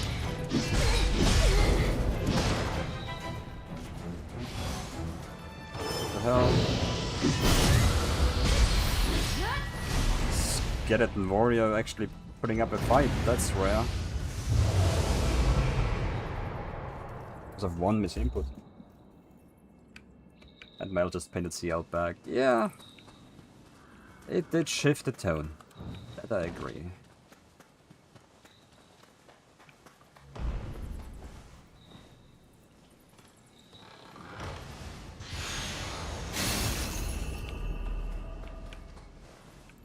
I haven't seen a single Nurikabe yet. Maybe they're just hiding better now.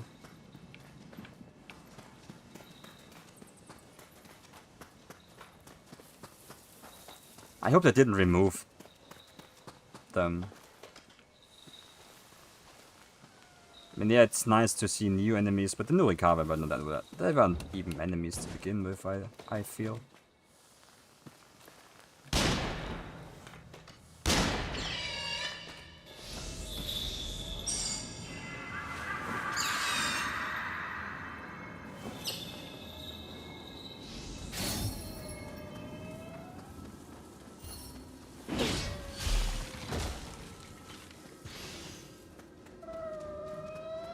Cat time.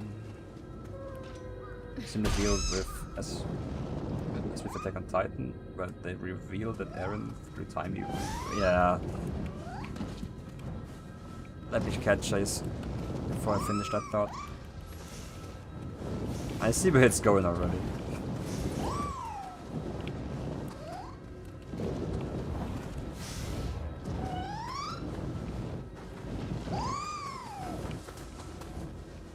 And I agree. It's over. It's Chova. How do I get up there?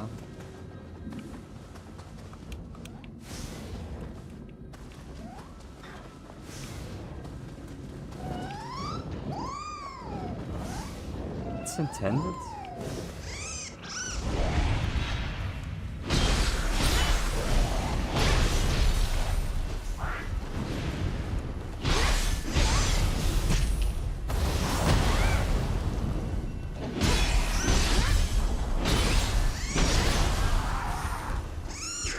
timey-wimey shenanigans told his own dad to turn Eren into a Titan shifter, and then Eren knew everything that was going to happen, which just means that everything they went through was already preordained and irrelevant. Yeah. Yeah. For me, Attack on Titan kind of... I lost interest in the show when they zoomed out of the islands and everything turned into just war zones.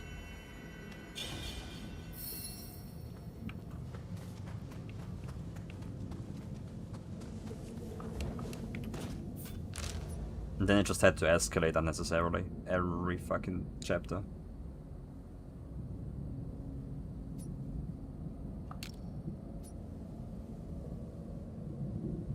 For me it was when they finally got to the basement. That's even earlier then.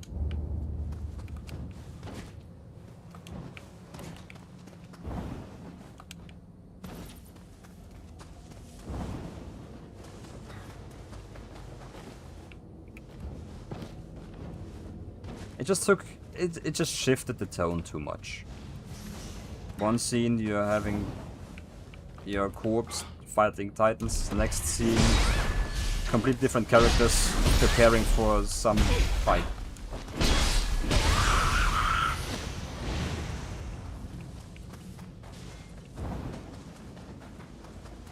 On the other side of the world. It made sense in the end, but I just didn't really like that direction. Dead? Am I not dead?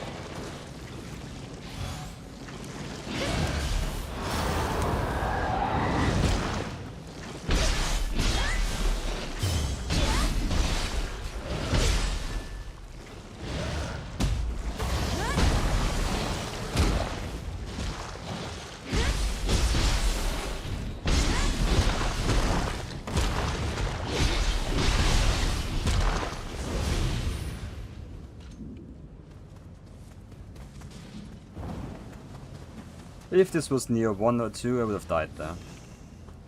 This game is like going easy on you.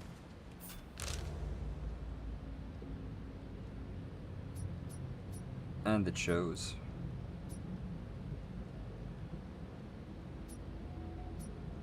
Locked gate? It feels like... Nah. I'm gonna walk back and see if I can figure out how to get to that Kodama.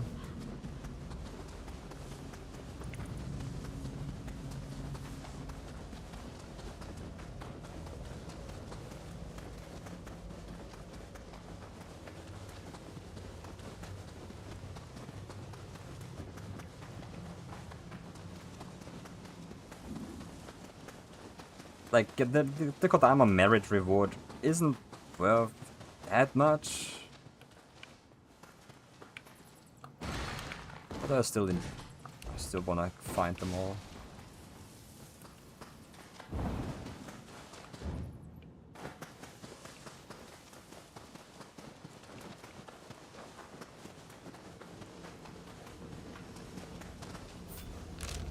Just for good old days' sake.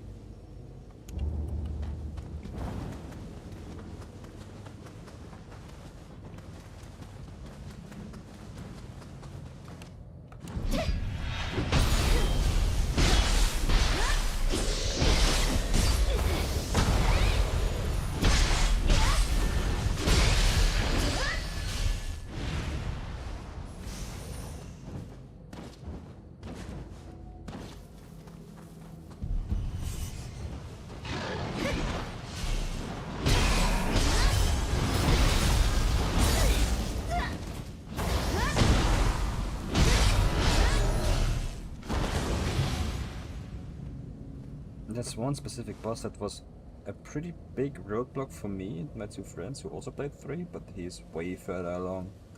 Aside from that 3 does go easy on you, they're holding back until the DLCs to really crank it, and they did add extra battle scroll missions in an update. Good old boss rush battle scrolls. And those were tough. Okay. It's... I don't really like to hear that they're holding back until the DLC, especially if They're not even out yet.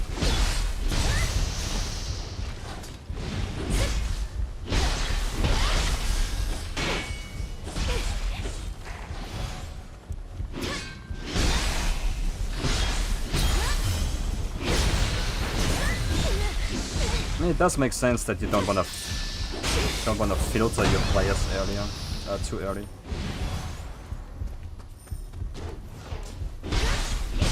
Based off gameplay frustrations. Now it's because now people leave because of performance frustrations, but gameplay-wise, it's more accessible than ever.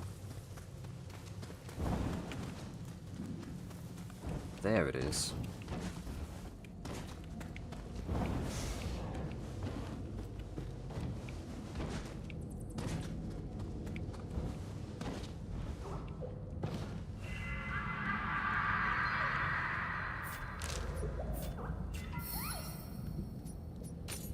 Maybe they'll figure something out about that too, with the DLCs then.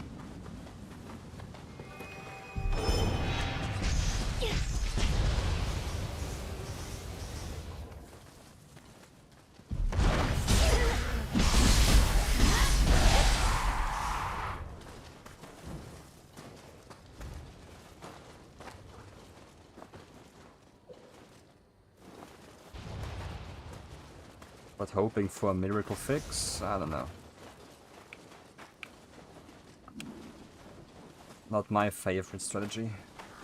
It's not like I think 3 is a lot easier than 1 or 2. It's by a minor margin. So far, big margin for me.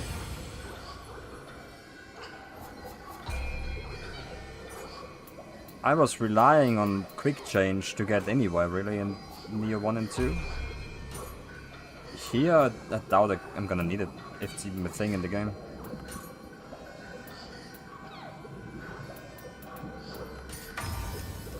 But I'm not that far in yet.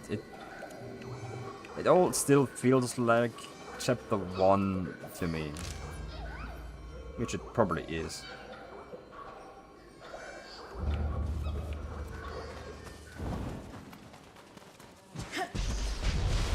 But I remember the first actual mission in Nioh 1 against Onryoki on the ship. On my first playthrough it took forever.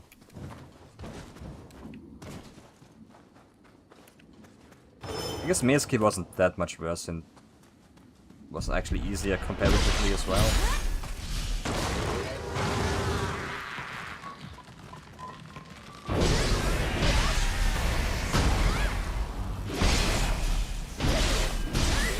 And he's an optional fight in this game in the early areas too, but the bosses I've fought so far didn't really feel that tough.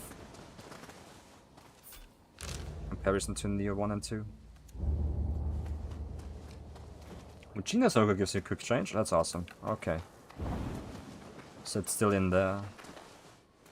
Just need to find more Mujinas.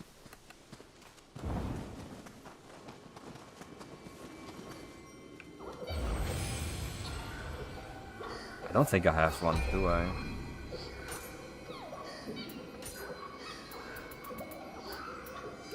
Sort by type.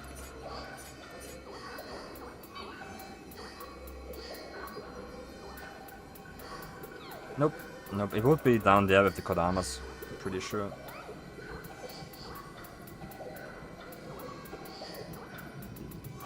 I gotta do resting rights at some point.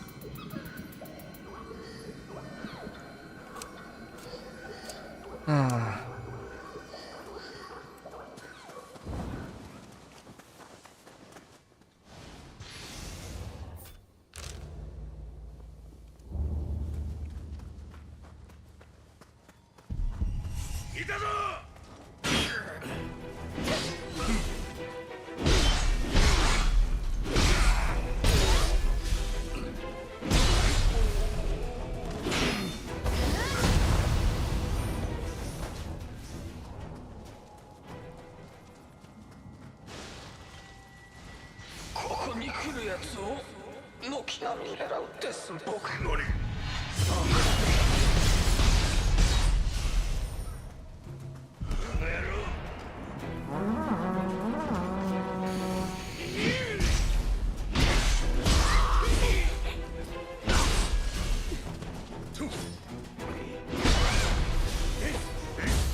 worked somewhat okay.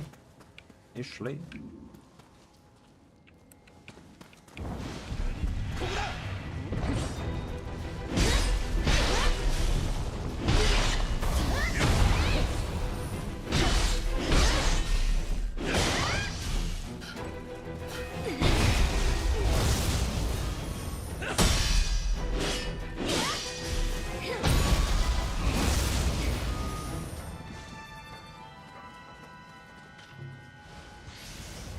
I just feel like it's a great part that people in general don't think of prior experience when thinking of the difficulty. Of course, it's not all of it, but if you already have games worth of experience, of course you're going to have an easier time figuring out how and what to do. You probably... That's a good point, yeah. But then also, is Nioh 3 someone's actual first Souls-like experience? How likely is that to happen? I mean, it's the new one on the block, and there's always a first for everyone, but... the genre isn't that new anymore. Here's your first Souls, actually. Eating my words already, damn. And you started with Nioh 3? That's intriguing. Maybe I'm just built different, because when I see a number behind, if I know I'm going into a sequel, I usually want to play the other games first. Even if I just rush through it and have an overview about the first missions.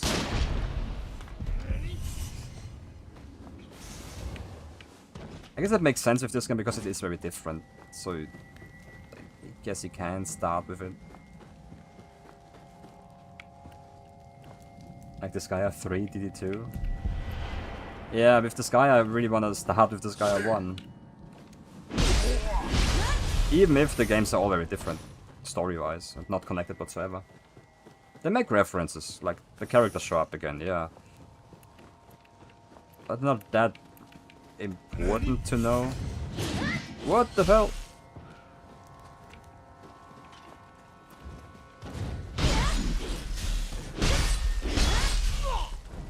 Fighting Hanzo's lost brother here. Really? I saw a friend playing it and it looks cool. I think I'm crazy. It just looked fun. I'd rather play something that looks good and is fun to learn on. Yeah, actually, it's a good point. I guess I'm just built different then. 1 and 2 were connected, Ethno Supremacy. Yeah, but like the Skya 4, for example, doesn't have that many references to the Skya 1 to 3. They recommended the start with Sekiro. They hate you.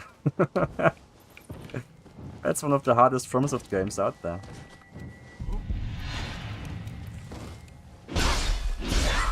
Well, I would recommend to start with like Nioh 1 if you want to play Nioh 3, but honestly, seeing this now, you might be on the right track. Axel. You're right about Axel. True. Axel was this guy too.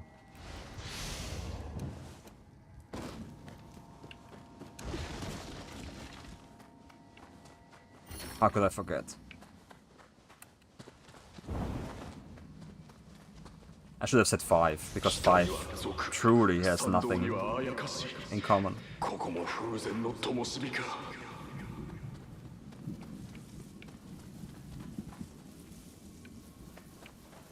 Only level 17, so it's a slow go. The main thing is that you enjoy the experience. And I guess a first timer?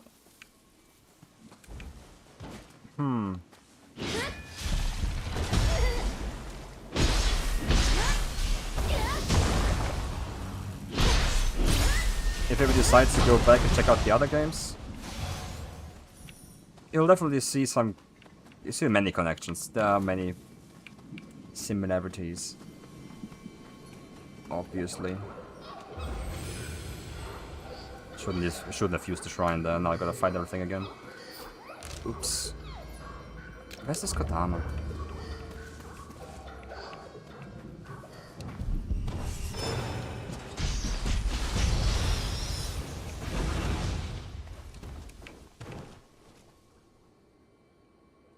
me, Sekiro was by far the easiest FromSoft game, and only Cheeks games, like Mortal Shadow of Souls games, were easier. I found Sekiro was one of the tougher ones, because you really needed to understand the deflect mechanic in that game to beat certain bosses. You couldn't just Dark Souls your way through that game. Meaning, dodging attacks and attacking, you needed to deflect. And once you understood that, then, yeah. But for me, that took a while. And then there was the Demon of Hatred boss, which actually plays like a Dark Souls boss again to turn things around.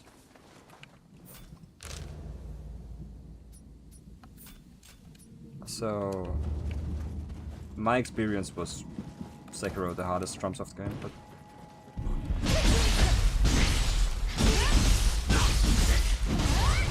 now it actually, if I go with my logic, it should actually be Night Rain. Simply because of the 3-player design bullshit. I didn't play that one solo though. I did play that with my brother and one of his friends.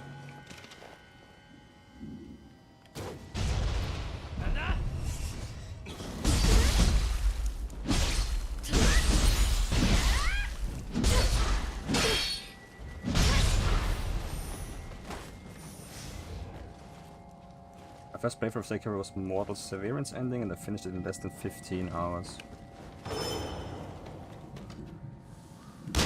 How long did the first Dark Souls playthrough take then?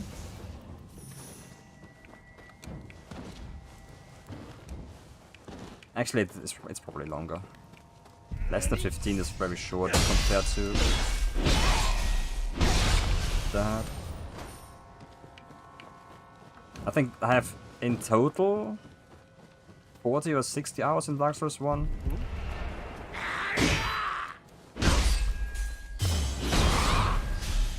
And I remember it being somewhat short.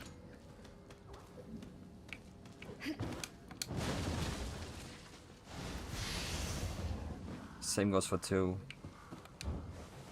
I think 3 took me the longest. If you don't count Elden Ring. Elden Ring is just its own beast. I'm having fun and learning. I'll definitely check out 1 and 2. I really like the story as well. Yeah, that's good to hear. The story is very historically inspired here.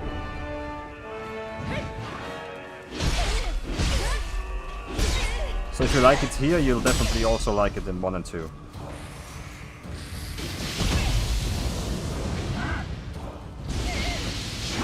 Because mechanically they're very different games.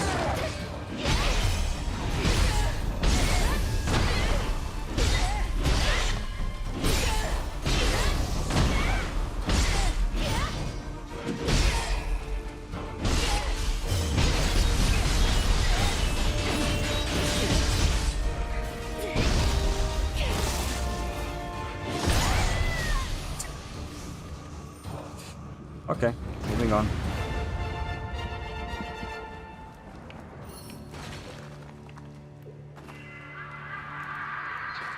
A Talon technique though, that was worth it. They said Sekiro was a deep skill curve, but low skill ceiling. That makes sense. I don't know, I like what I saw, and the agility dexterity of the ninja is so much fun.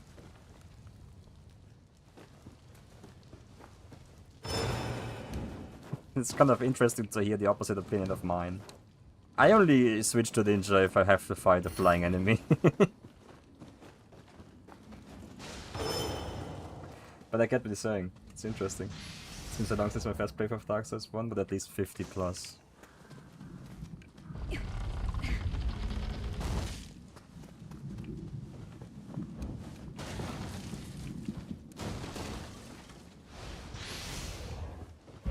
Okay then.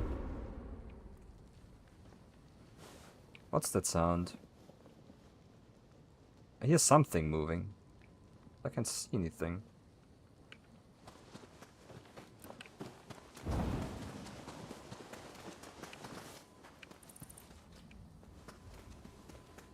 That must be the feeling when you turn down the thermostat and your temperature sensitive that immediately clocks it.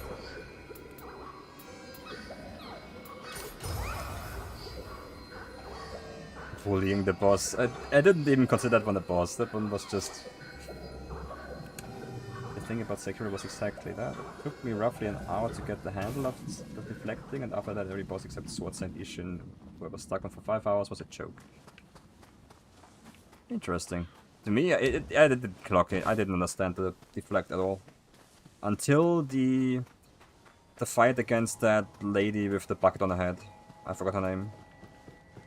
The mini-boss on the way to the drowned... the lake village type area. I was roadblocked by her for like 3 hours straight until I understood how to deflect actually. I was slow in that game.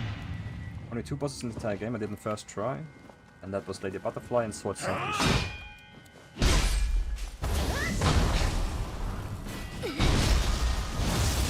Orin of the Water, yeah, that one.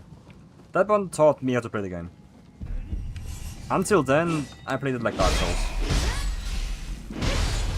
And didn't really deflect at all at any time. But I just also don't really like shield gameplay that much, and that's why I never pressed the button. So I guess that's on me. Is there no key? The other side, so it's a labyrinth. Okay. Okay.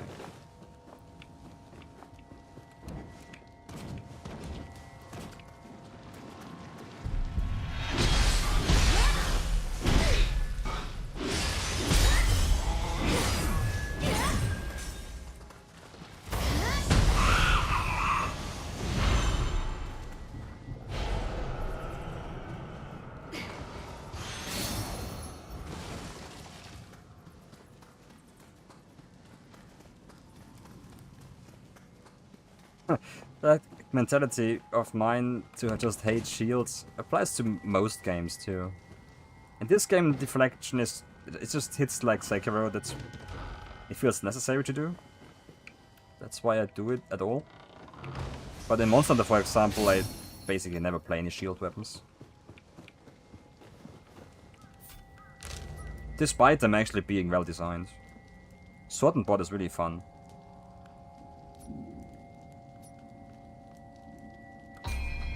It's just not for me.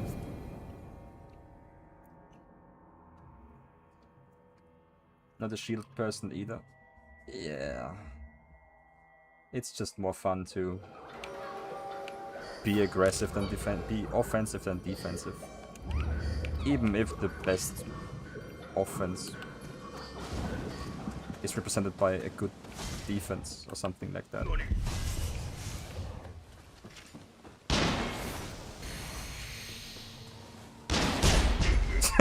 That's a strong wind, alright. Getting shot at? Just turn the fan on.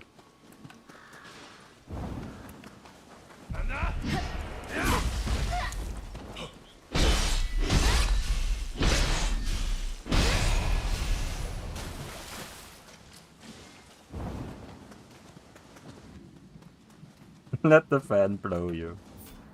Oh yeah.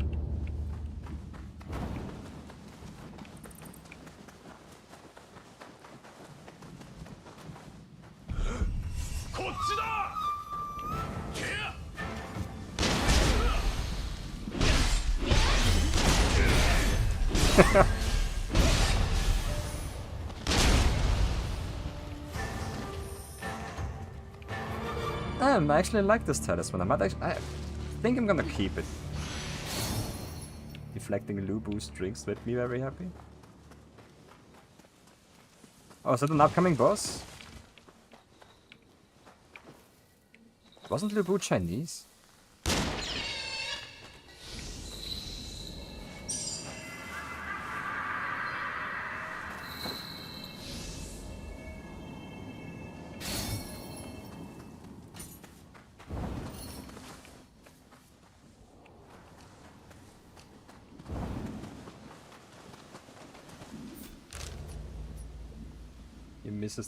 Missed a message above that. Oh, damn, sorry.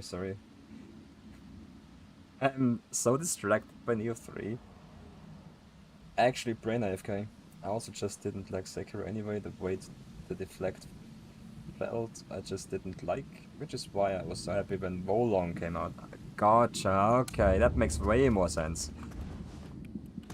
Oh, with the context, the messages make sense. What a surprise. It's Monday.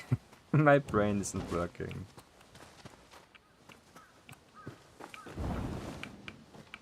Hey, Hanzo. 竹潮殿、ちょうど良いところに密偵の颯丸と落ち合うつもりが武田の手勢が多くてな。助立ち願えるか。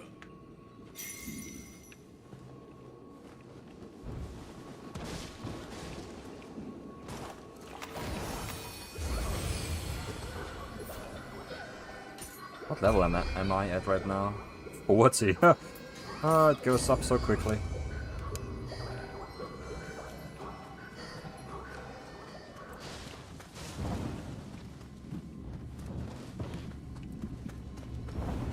I do like what they did with the characters that we've already seen from in the previous games. Like Honda and Hanzo feel more like living people in this game.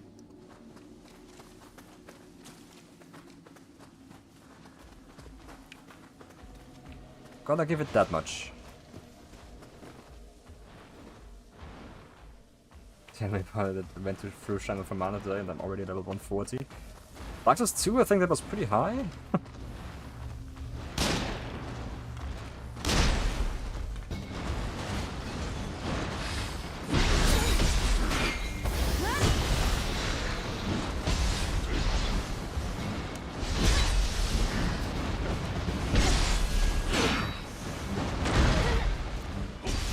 So that means you got the frog boss coming up.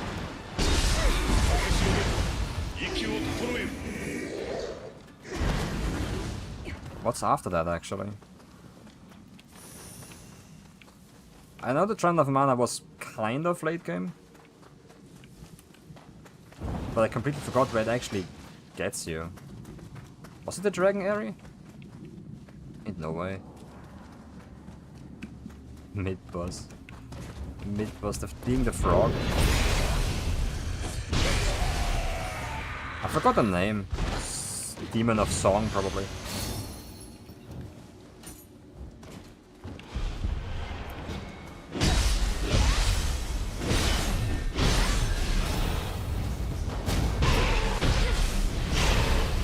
The crypt is after the frog. The crypt that's completely dark, where enemies get hostile once you bring light.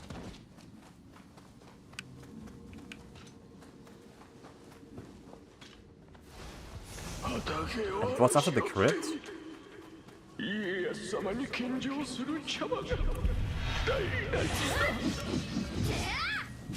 My memory is full of holes in that area. Dark Souls 2. The Bell Knight boss. Bell Knight? Oh yeah, Velstad. And he protects the king. Right.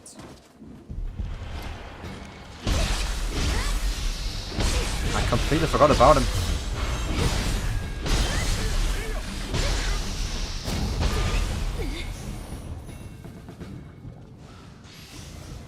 Actually, I think that's a dead end. Was it Veldrick?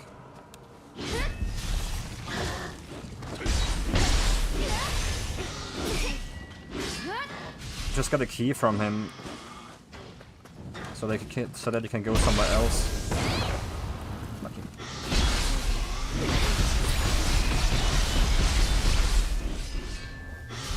Just lucky.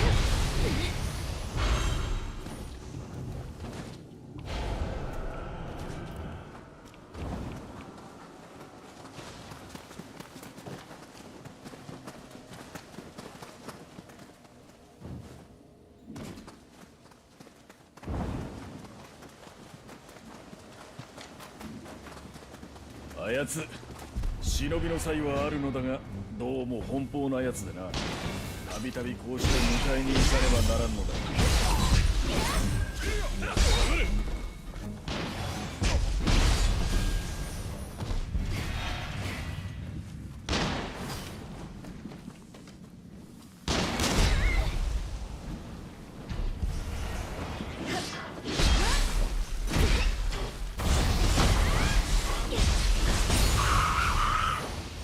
So many kappas. Get the King's Ring to get to Aldia's Keep. Then the dragons. The big dragon gives you an item to go into the giant memories for the giant lord. And then it's last boss. Right, yeah, okay, okay.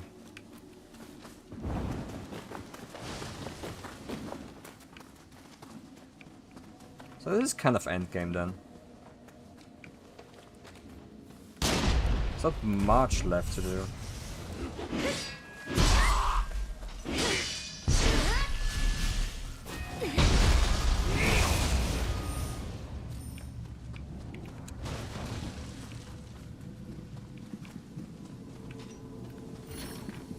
Seems to be locked.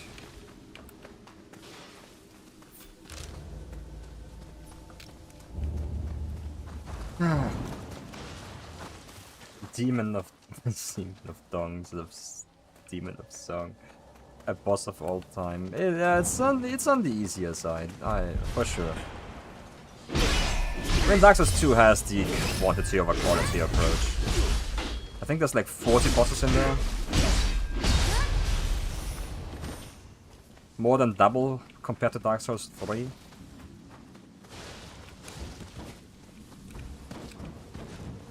And most of them are kind of push over E. I was on the right track. I was on the right track.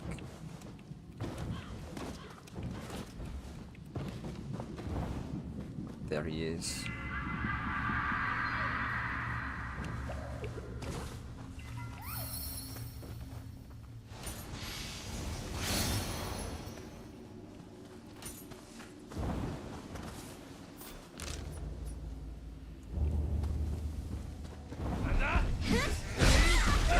Okay, sprint attack on Switchglaive. S. Shouldn't be spammed.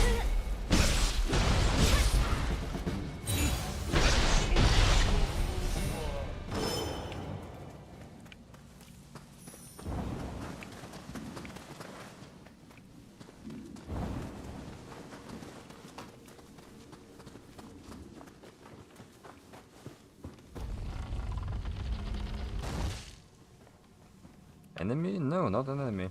Apparently. こんな偏僻なところに何の用だ？旅の武芸者か？結構鍛えたそうだな。な、ゾロゾロと群れるような奴は好かんな。俺に用があるなら一人で出直してきな。He doesn't like Hanzo.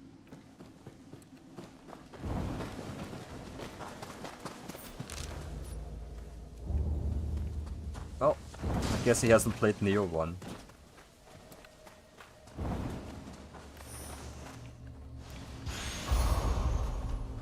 How couldn't you like him? After all he's done for like the DLCs. I forgot the name, Sanada something, and his Blackie, and his Sasuke.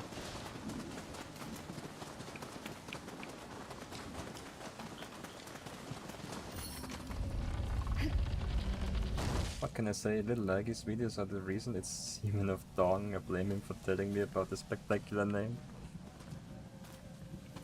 This gives me Ogres vibes. Maybe they bring back another Nioh 1 boss? I have never heard them before. Yukimura Sanada? Might be, yeah. That might just be it.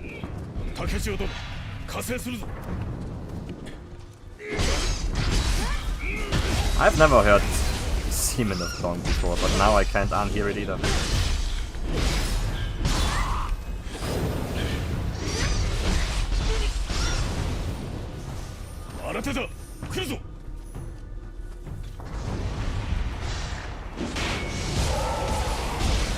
Tadakatsu, new demon. Ah, it's this guy.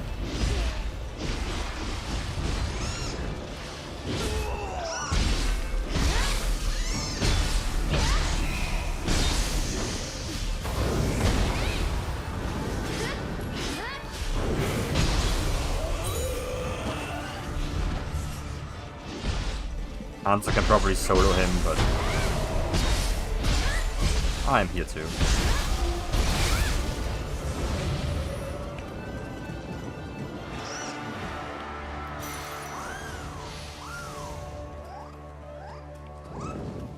Can I pet?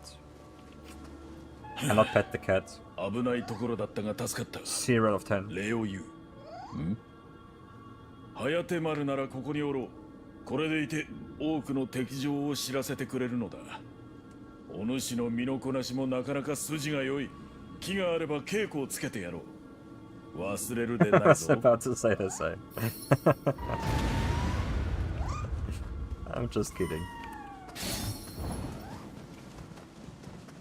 I don't want to put in a disclaimer every time I make a joke, but oftentimes I'm actually not very serious. Unless I'm ranting about game design, I'm usually joking.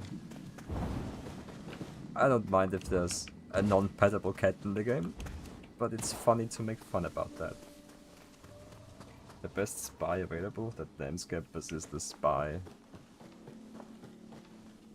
こんな偏僻なところに何の用だ？旅の武芸者か？結構鍛えたそうだな。No one would suspect 俺と the 戦いたいって Scampus. か？亀すら割るこの豪剣。食らったらただじゃ済まねえぞ。 Getting spied on right now. その息やよし。一人での修行にも飽きてきたところだ。さあ、どっからでも打ち込んできな。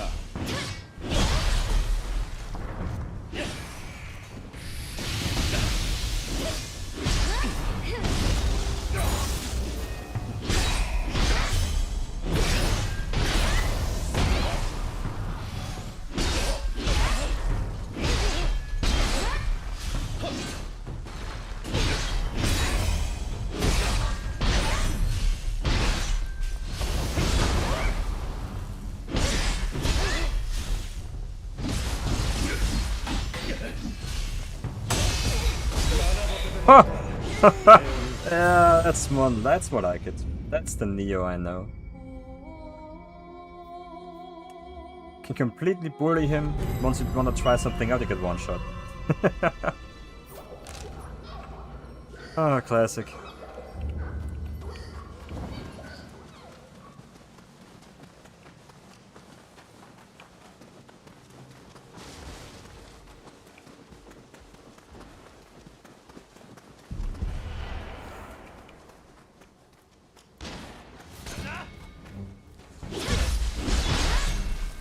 Couldn't have switched stances.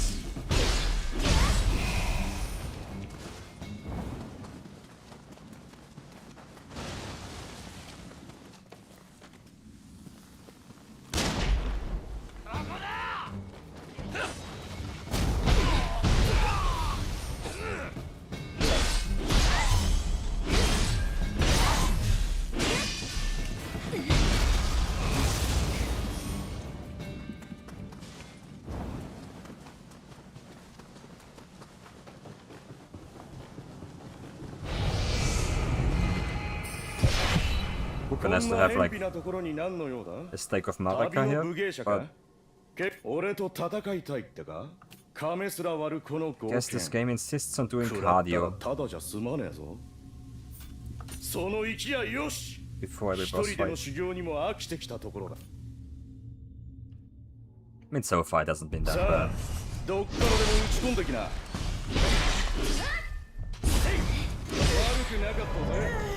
Messed up the timing completely.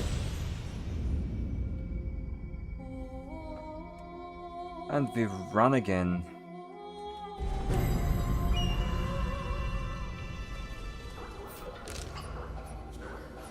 Shrine. I don't even think the other shrine would be closer.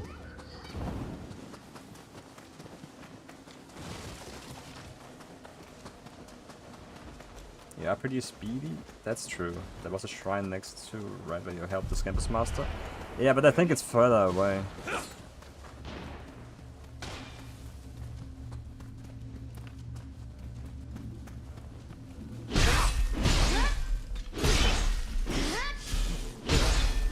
And the entrance is up here on this hill. It might be faster, actually. Even if I have to run past more enemies.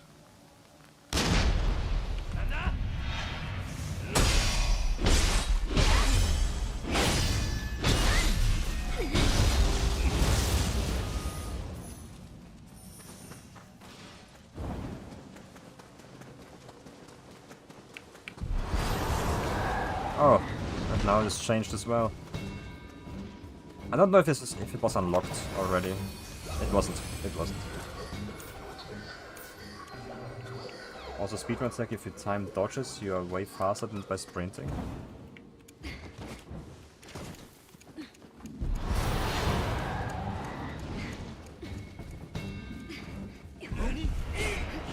You might be onto something on that, yeah.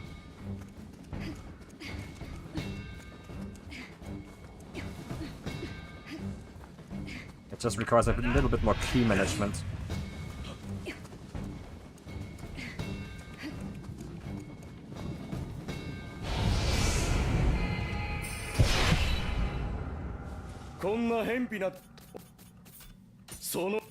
Okay. Gotta take him seriously now. さあどっからでも打ち込んできな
This remedied by my red tearstone ring build, because on the top of double damage it also gave me triple key regeneration over 80% less key cost.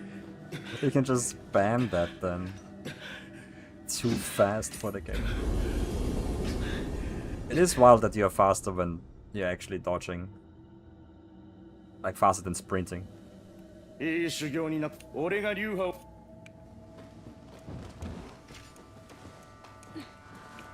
Like even on this speed, I'm not sure if it's actually faster. But when it doesn't activate, then it definitely is.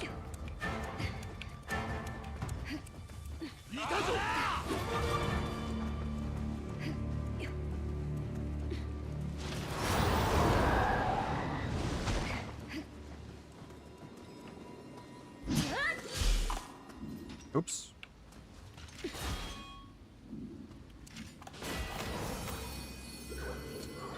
Never seen that before.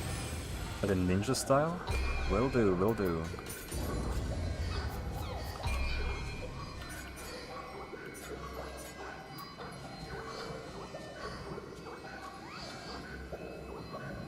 Cancels your action and allows you to use summoning seals?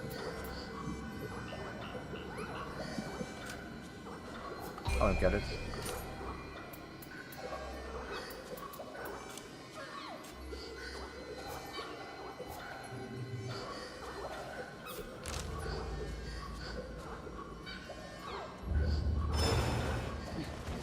Oh.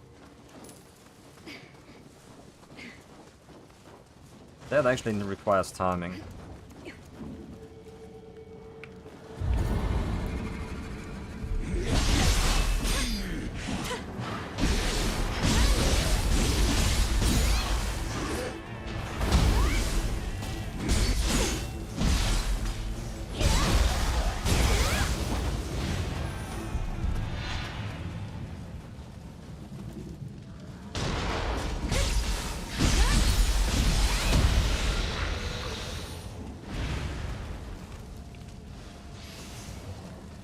I might just actually try to figure out the yokai ability spam build. It seems actually fun.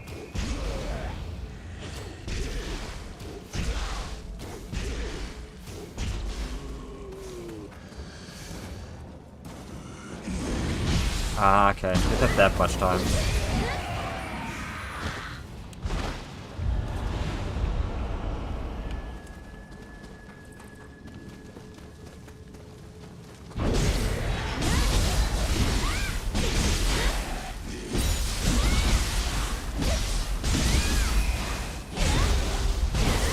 Guardian Spirit skills? Yeah, the Guardian Spirit skills.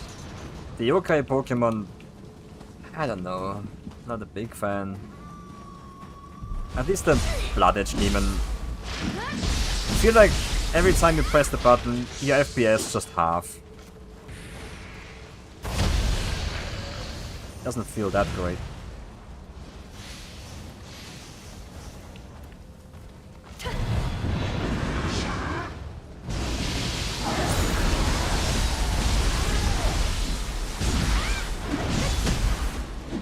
Maybe not FPS, but...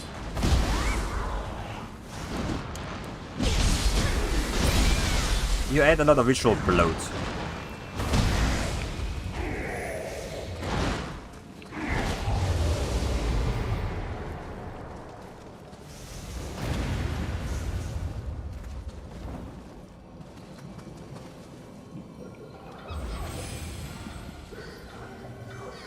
Or I level up? Ah, no way.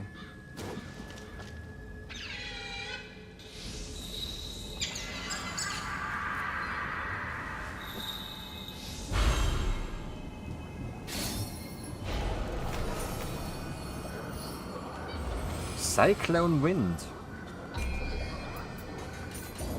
I haven't looked at my skills at all since the start here.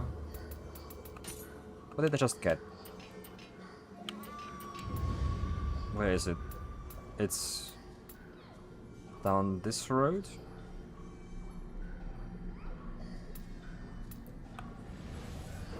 I can check it out.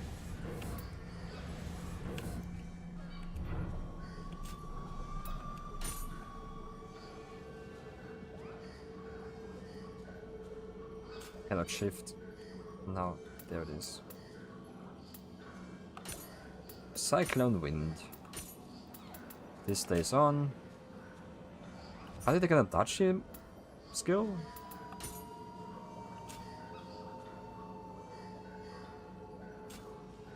I guess I just have that now, okay. Anything new with Talons? The flying back stomp. Requires flying buck, which I need to defeat a master for.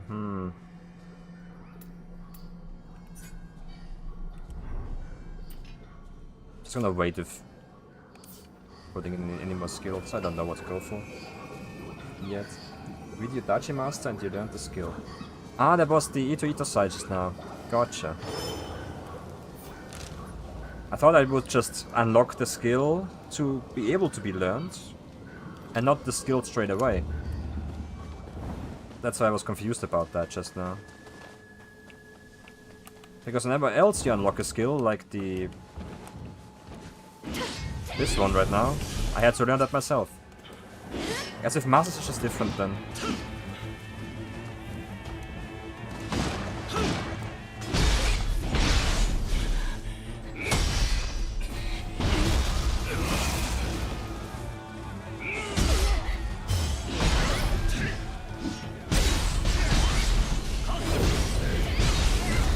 Dead. Not dead. That was a guaranteed kill in Nioh 2.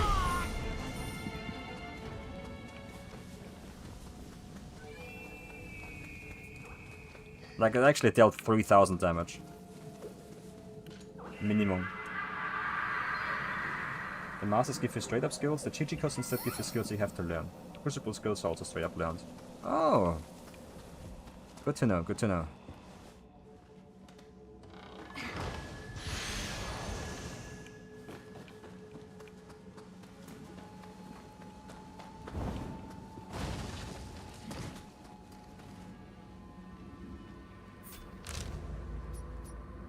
This is main mission stuff here. It's not like the other missions run away. Might as well progress then.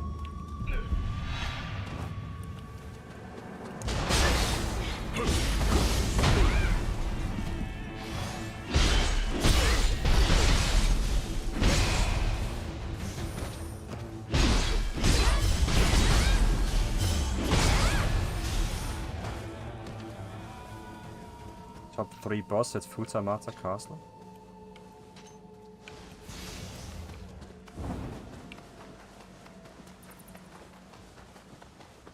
Well, next up is just this point right here. Which seems to be just the thing. Okay, let's go then.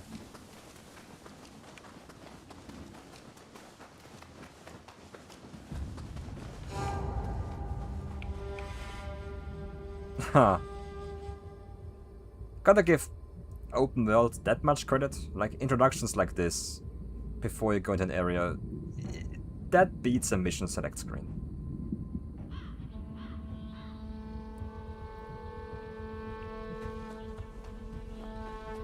Takechio殿か。見るがよい。城を追うあの霞を、城を預かる中根殿は無事だろうか。わしは絡め手に回る。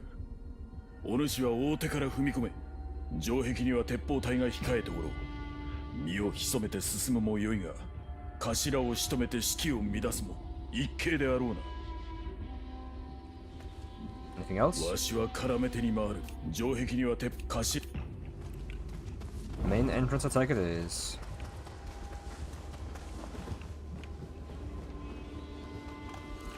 This a beautiful game? Yeah. Like moments like that are great. You didn't have those in the other Nioh games. Because they were just... You just had the mission select screen, you jumped right in. I don't remember ever looking at a castle from an angle like that. You did get an occasional overview about some village.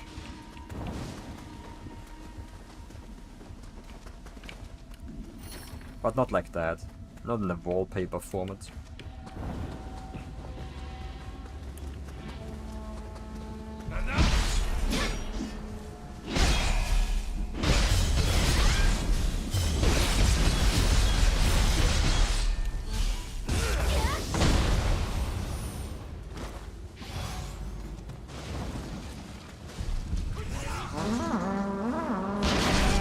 Huh.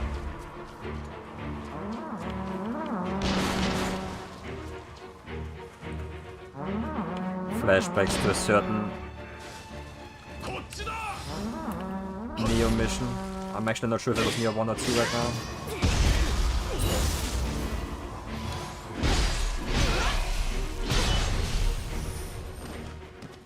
I think 2. Horns of Gondor. And then they fire with every single sound.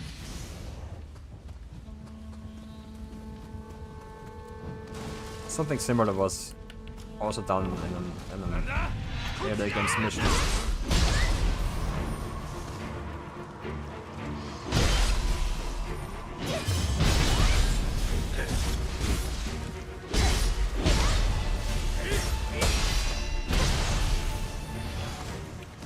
Could have played that one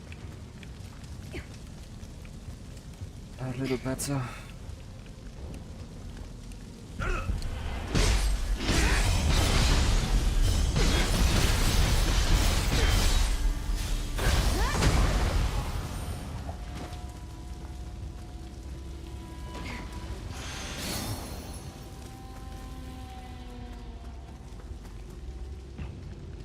Oh, so jumping in is just a cooler way to do this, huh?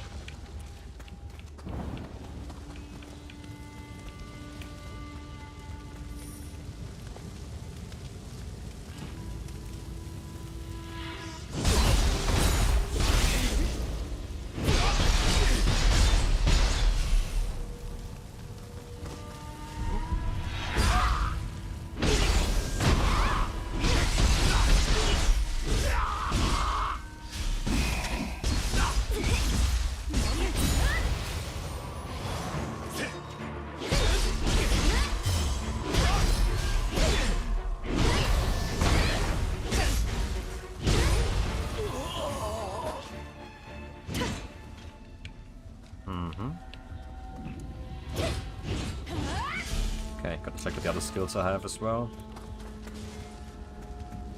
I do never use them.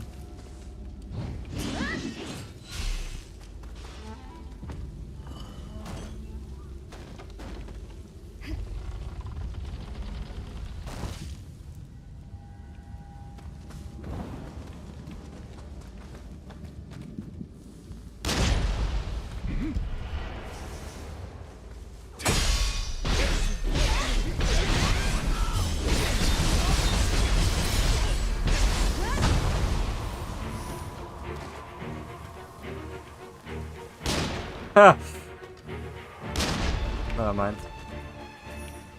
I overstepped it a little bit.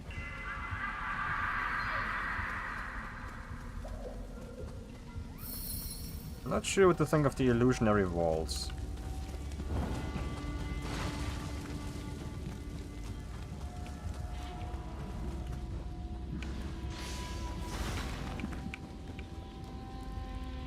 Like I already feel like I missed something now. What happened? That's just some objects you can pass through. Is this offline? What? What?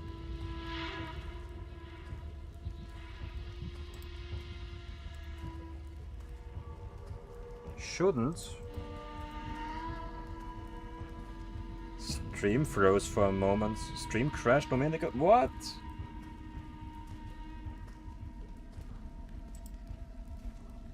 That's strange.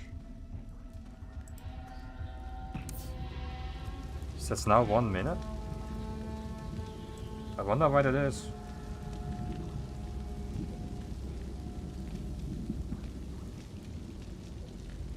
But you're right. I hope no one saw that shot. Maybe the shot was so bad it actually crashed the stream for a moment. That's weird. That never happened before. Maybe that's because of the settings I'm trying out today.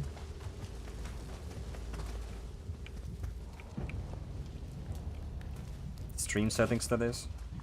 I did change a couple things there.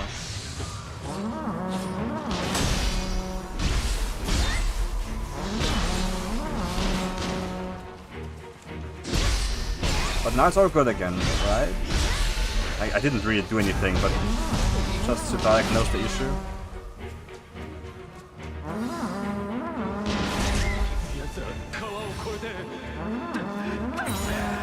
Now good, okay. It just reset. It actually just reset. I messed up too much.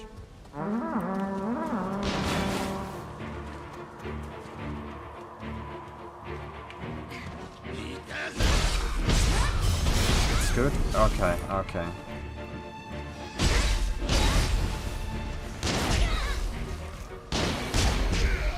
It's better.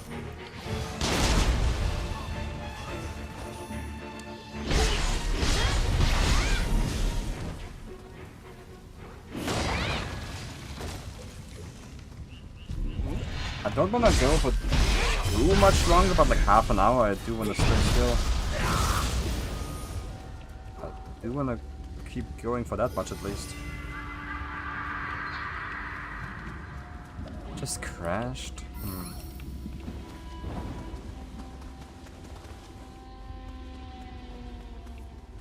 Well, I'll just take that as a one-off incident, but if it keeps happening, I need to look into that.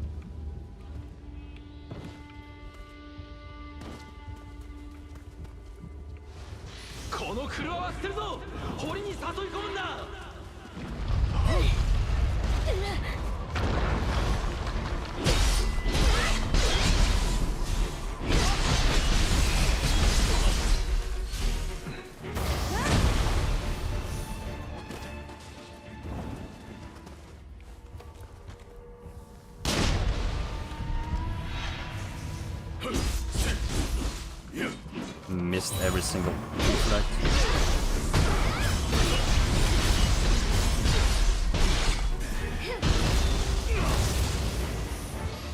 Good old Crash Bandicoot rocks.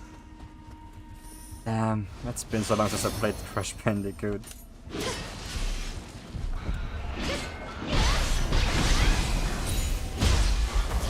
actually got the classic 1, 2, 3 collection on sale not too long ago.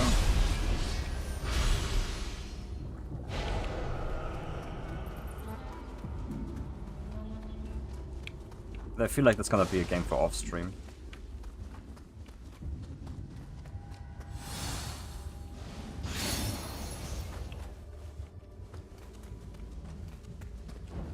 Crash Bandicoot 2 was one of those games that you might remember fondly now, but back when you played it you must have hated it. Like actually, the amounts of... It's like Rayman 1. The amount of bullshit that is thrown at you in those games is insane.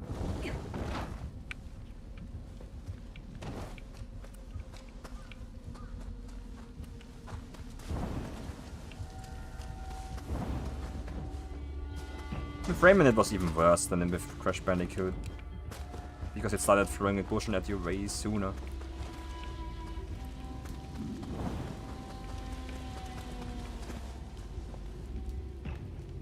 Wait, I just... going in circles. But there's one demon down there that it did kill. The only memories I have of Rayman 1 is pain and suffering. Rayman 3 though, that's my goat. If I didn't replay Rayman 1 a couple of years ago, I think I would have fond memories of the game. Because I never really got far anyway, even when I was younger.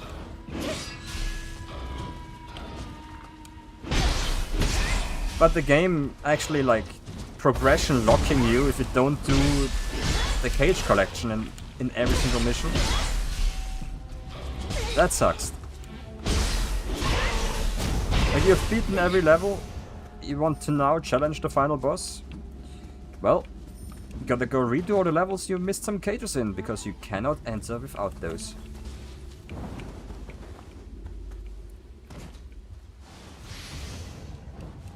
Or just enter the cheat code if you have him. That skips all of that for you, but back in the day without internet, that wasn't an option.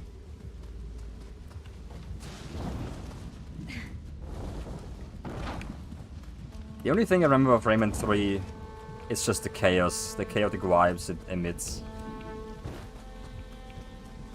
Like the doctor sessions that try to cure your friend by using him as an instrument. And by the end of the game, they're basically a full orchestra. Very funny. There was one encounter I remember where you just get shrunk down to a miniature size so that you can ride your own shoe like a coaster car. I don't know what to call those. The game is actually pretty good. It's insanely hilarious, yeah, it is.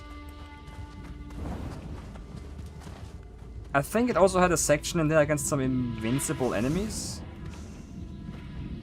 I forgot those names. I remember hating that level.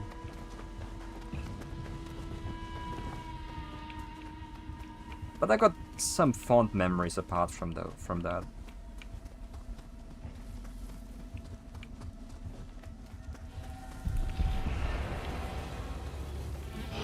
One of the 4 games I have on GOG. What are the other 3?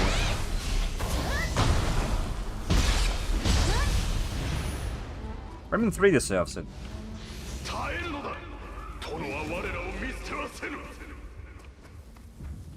That'll stay an old-time classic. Literally, because I don't think Ubisoft has the balls to do a remake of that game.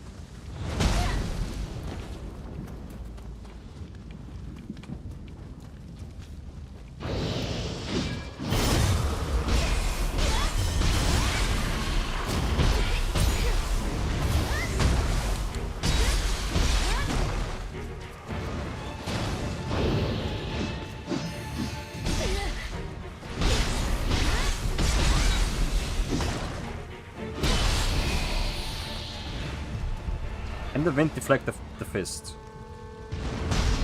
It can. Oh, I like this one.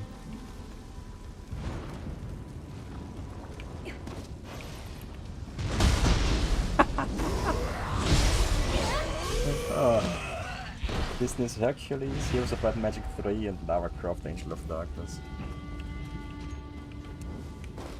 Heroes of Light and Magic I totally understand as well. That's a classic too. Not for me personally, but from what I've seen of it for sure. It's just a genre that didn't really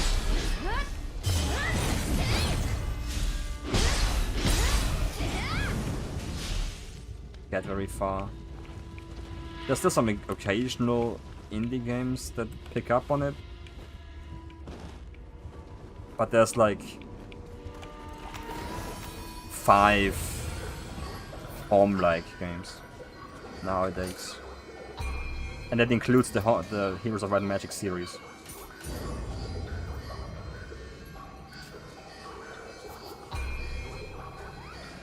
The later games just took a different turn.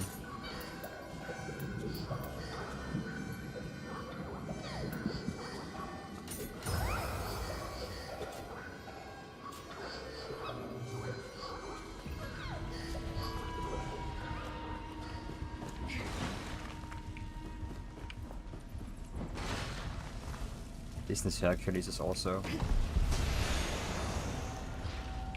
a bang of a game. I remember having that game on the demo disc, and my little brother loved it.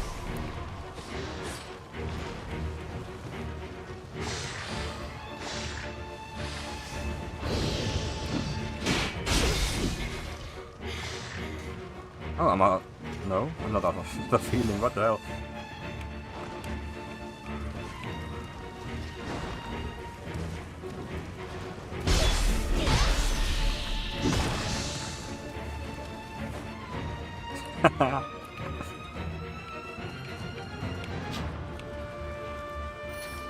It doesn't open from this side. Yeah, sure.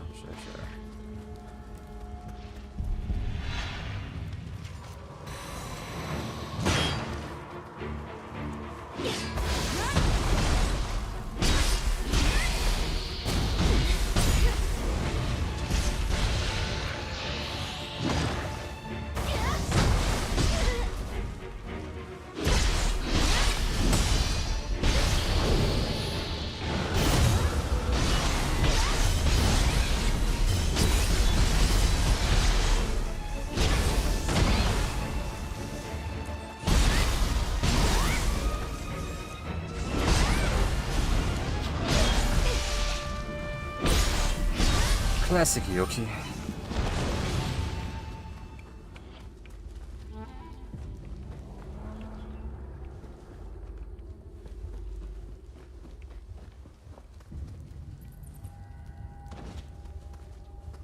Thinking back on it, there was a time where I used GOG a little bit. I think it was for some Witcher game though.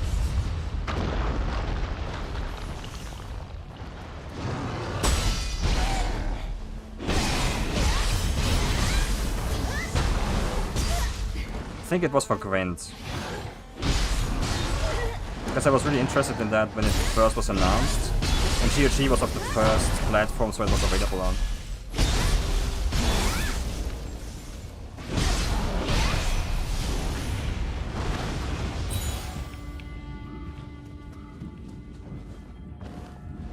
In hindsight, I actually liked the Witcher 3 minigame Gwent version more than the actual Gwent game that released.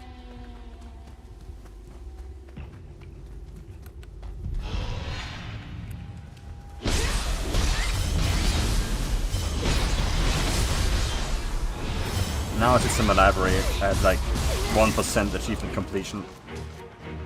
Until I eventually go back to it.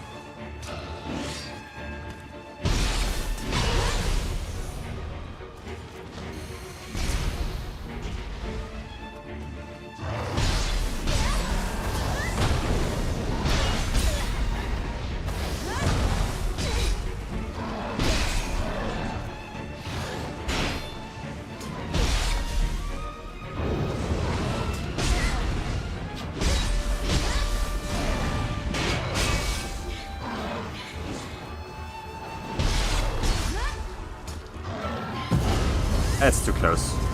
Whatever.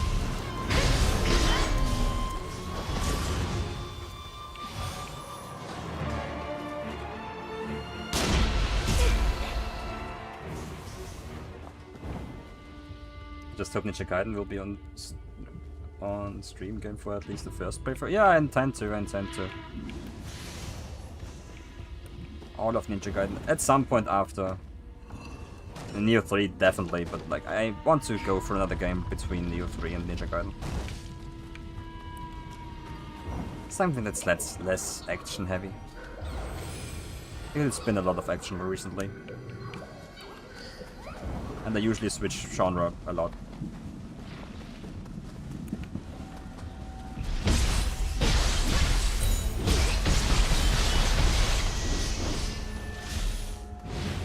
I gotta go for Shin Megami Tensei 3 and Disgaea 7 at some point.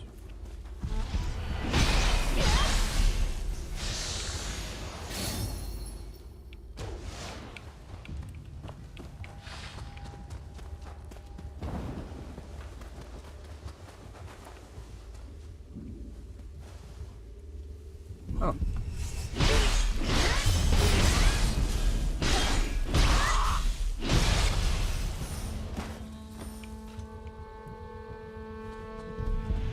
Yeah, okay.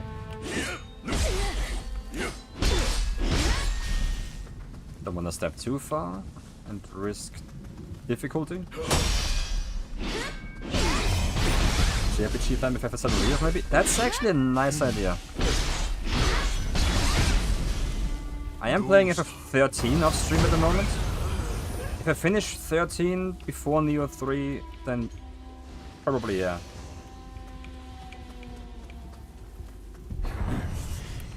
And the games are very different.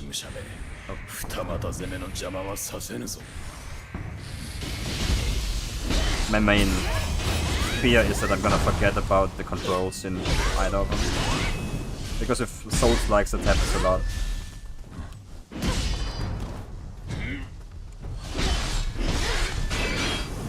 Like when I tried to play The Surge after Nioh 1, I fucked up the controls so bad, so often.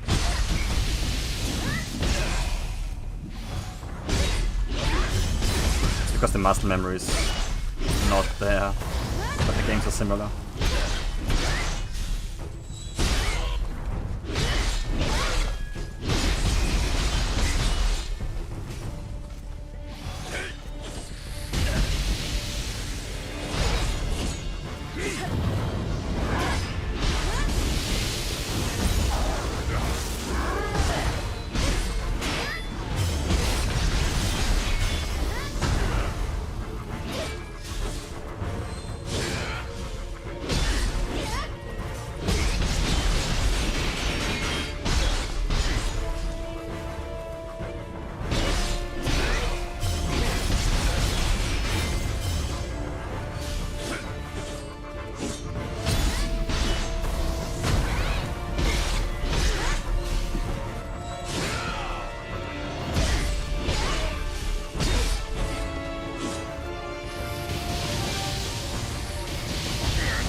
Is it 1340 turn-based? It has an ATB system. An ATB system and like rolls that you can switch between mid-battle. It's the one with lightning, yeah. It plays very differently, so I shouldn't have to worry about it.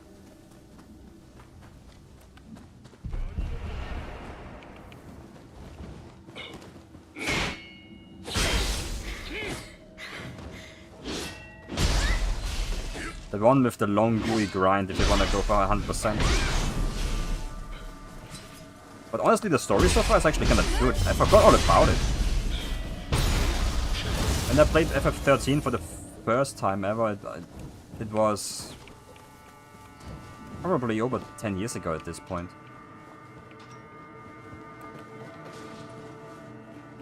Like, story-wise, I don't remember a thing. 13 is one of the few Final Fantasy games I have played. It's one of them that I played when I was younger. And didn't remember fondly, mostly because of the endgame.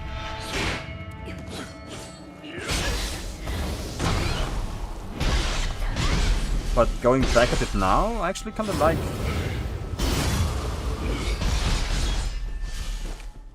the early game again.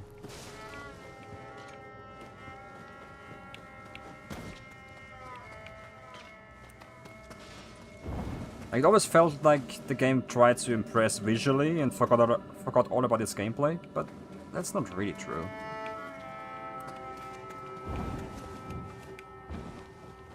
There are some small optimizations you can do during fights to dodge attacks, for example, that I really just missed out on. Timing is really important in that game. All I know is that 13 is not very fondly thought of in the Final Fantasy community, not sure why. Honestly, I don't know either.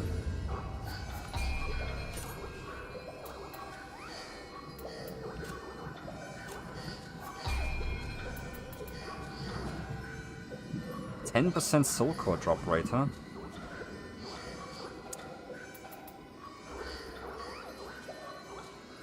I don't need that many soul cores, but I do wanna get those soul cores of enemies that are new. Just to know what they're called.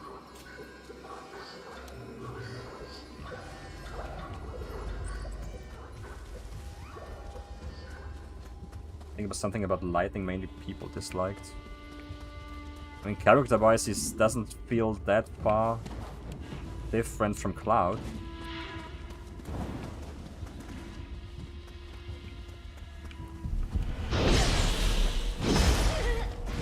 Oops.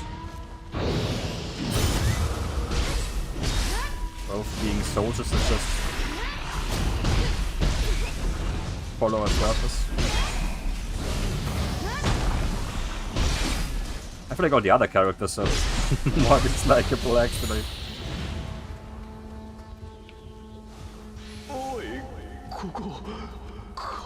But the scenes are pretty well shot, the voice acting is decent, gameplay is fine.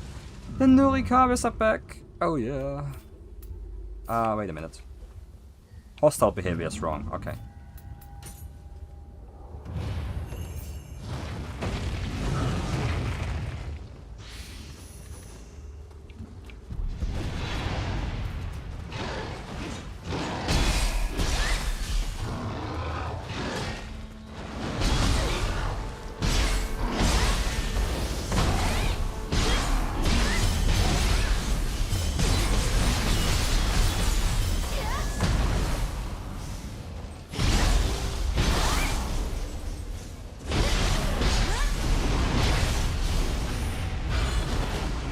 Right, that was it. One of the main critiques I heard was just that Lightning was just Cloud but woman, and people didn't like it, felt so samey.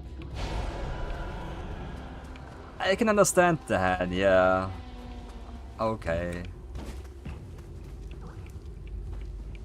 Don't wanna say valid, but yeah. I get it.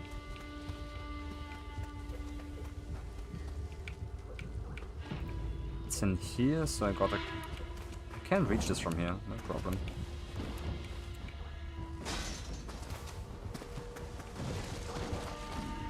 Yeah.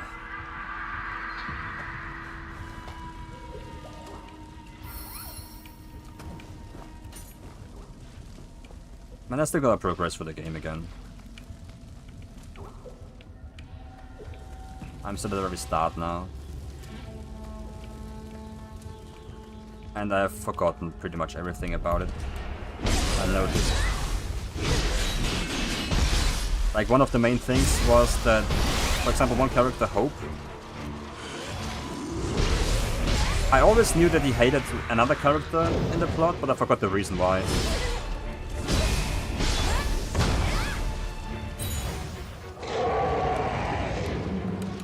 Like, Hope hates Snow for the fact that Snow led an army, or led a revolution against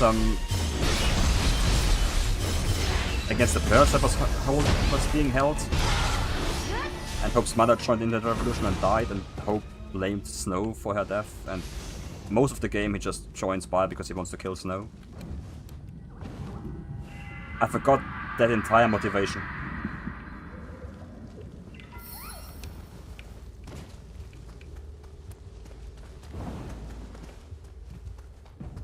But it's actually kind of cool plot point.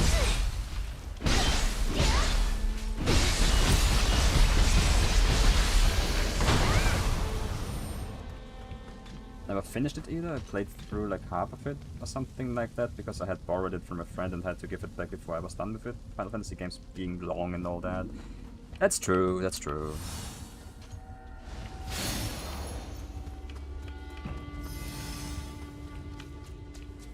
I think the game consists of like 12 chapters. The first are kinda quick. I cannot tell if there's a difference in chest design here. Confused.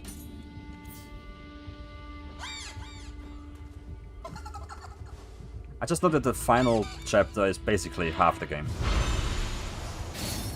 Because it's the point where the game actually goes open world. Like, you spend the first 10 chapters on the main planet, that's not really the word, but the main habitat, called Cocoon. And eventually it just crashes down. You just get actually expelled from that place and enter Pools. And in Pools everything is more open. Like pathing wise, there's not many ways you can go in Cocoon. It's heavily linear.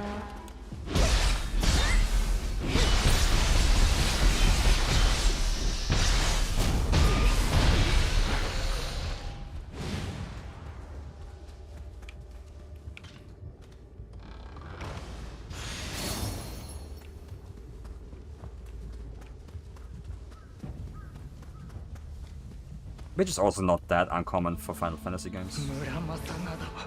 Like, all of them start out linear, have introduced you, get introduced to the world and all that, and eventually you get an airship and be able to fly around.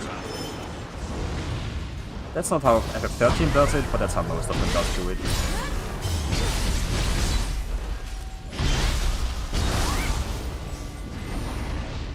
My first playthrough of Rebirth took me roughly 120 hours, so that's without doing too many side quests. I did do the entire game spanning Gilgamesh storyline though. Yeah, that sounds reasonable. I remember FF10 as my first Final Fantasy took me 80 hours. And for Final Fantasy I think that's the standard.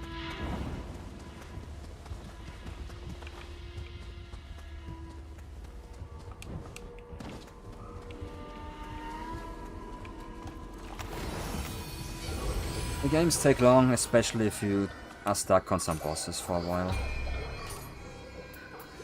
It doesn't happen that often, but it can happen. Wrathful Dragon.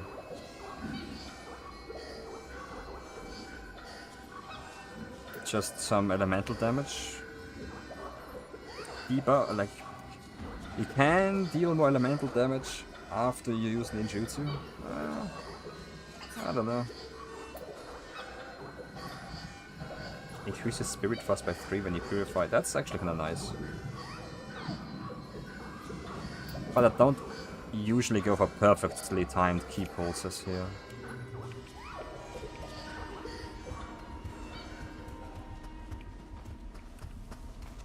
Going back to the time thing, not all Final Fantasy games are equally long. There definitely are some shorter ones in there. But most of them are like 50 hours easy.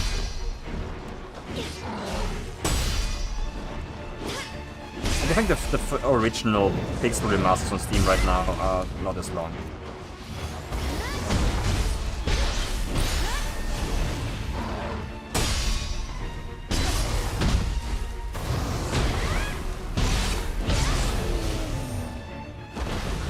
I was probably stuck on Rebirth were the double summon boss fights, and mainly because PS5 really could not handle those fights performance-wise. Beautiful 5 FPS gaming. The console couldn't handle it?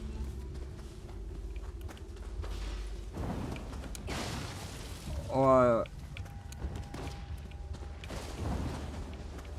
Wait, really?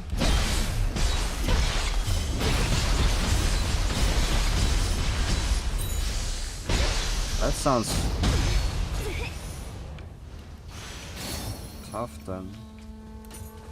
I mean, PlayStation having memory issues is not a new thing,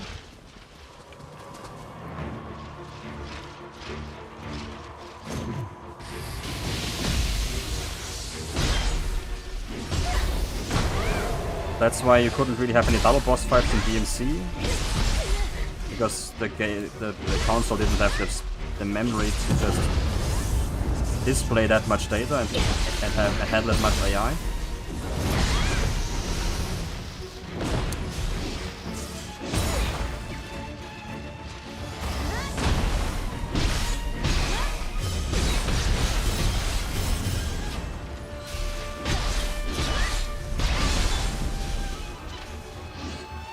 It's 1 HP.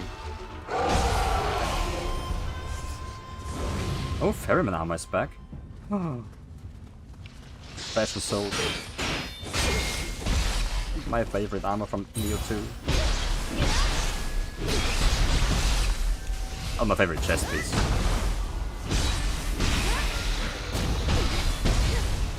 Titan Phoenix in the same tiny area was not something that PS5 handled well. Huh.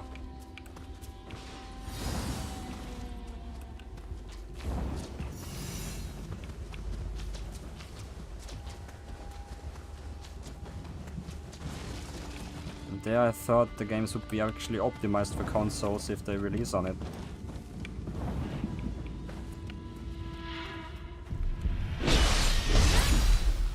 Optional fighting right now.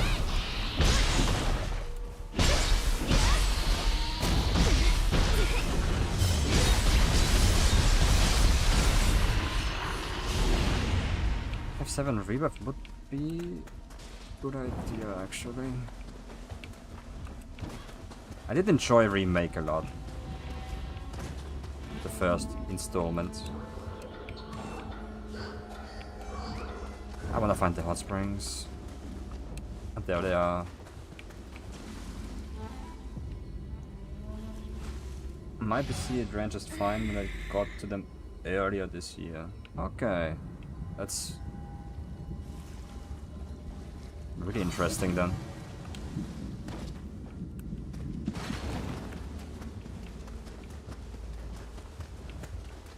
Was it the only fight that was acting like that? Or were there more? Damn. My skill tree is literally like my stats tree here is literally perfect right now. I don't know what to do now.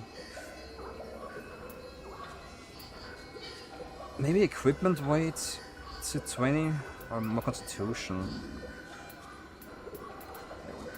Nah.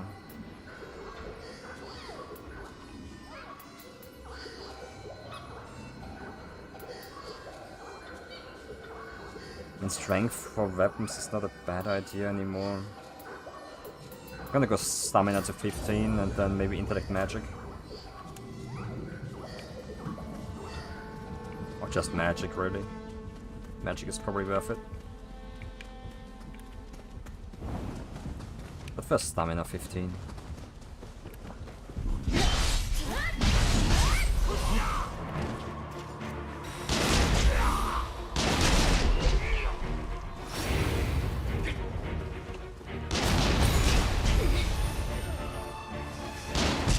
Ah, ran out. Okay.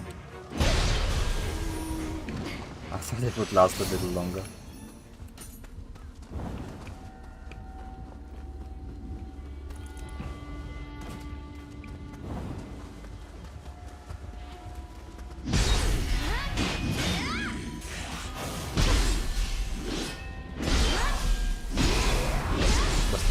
It's only the double summon fights that tank performance on the PS5.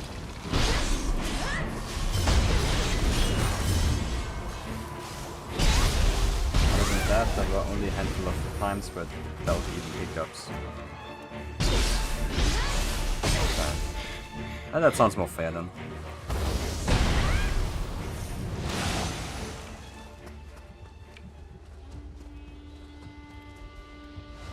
Subtility, let's go.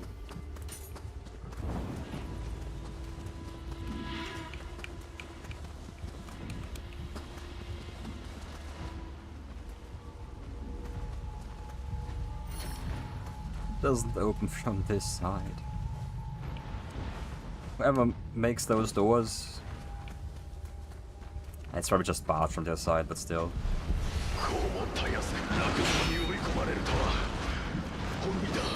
Oh, there we go.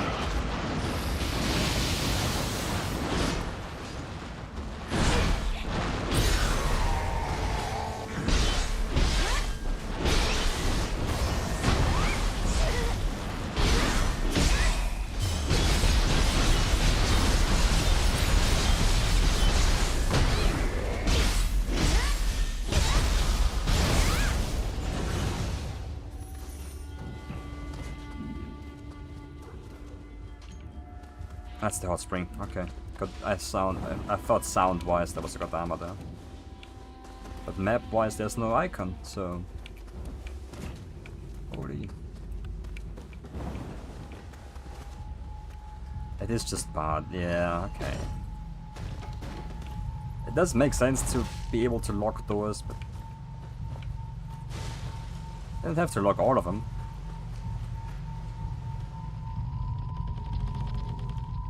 Who do we have here?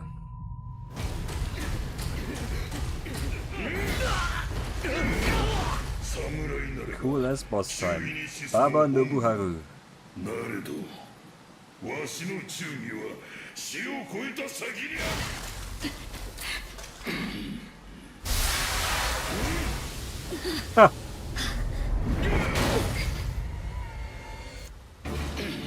What animal is this inspired by?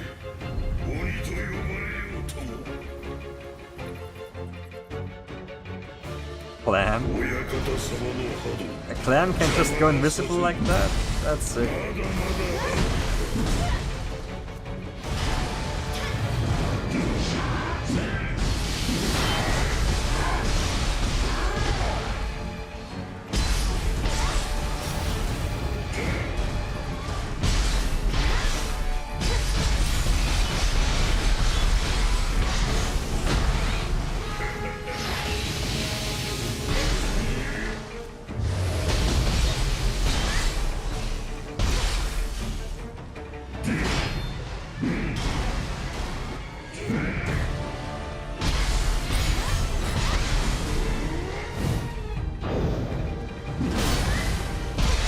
Bad timing. Like this one already.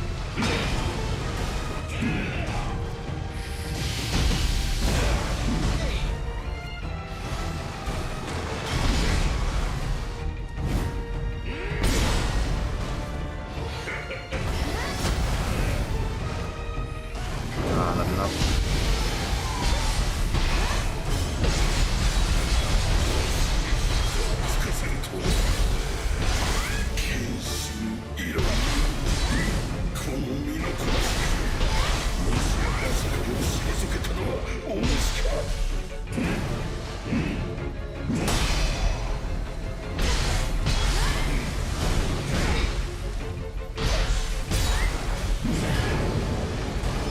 Ah! I got played. Okay. Tried to parry the first illusion. Okay, okay.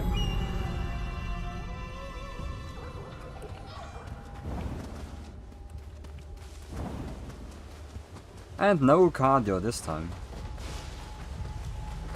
It's right here. They really do mess with you, they love it. That's true.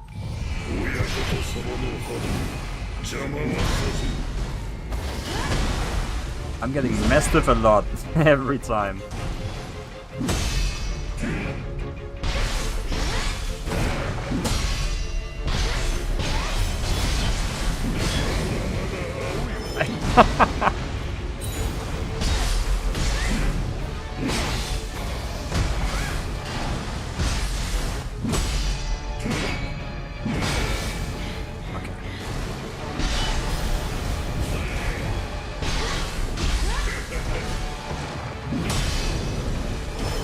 Every time.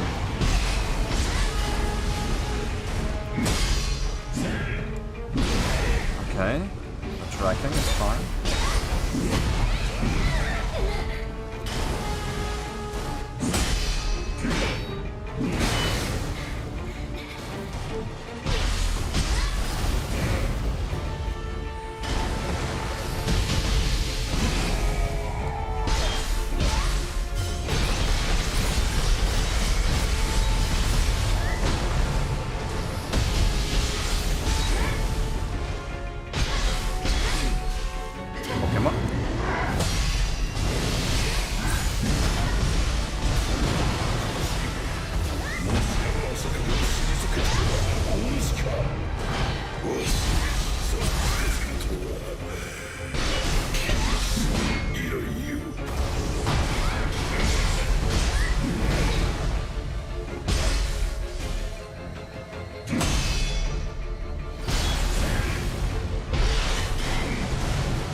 様の天下を見るまで。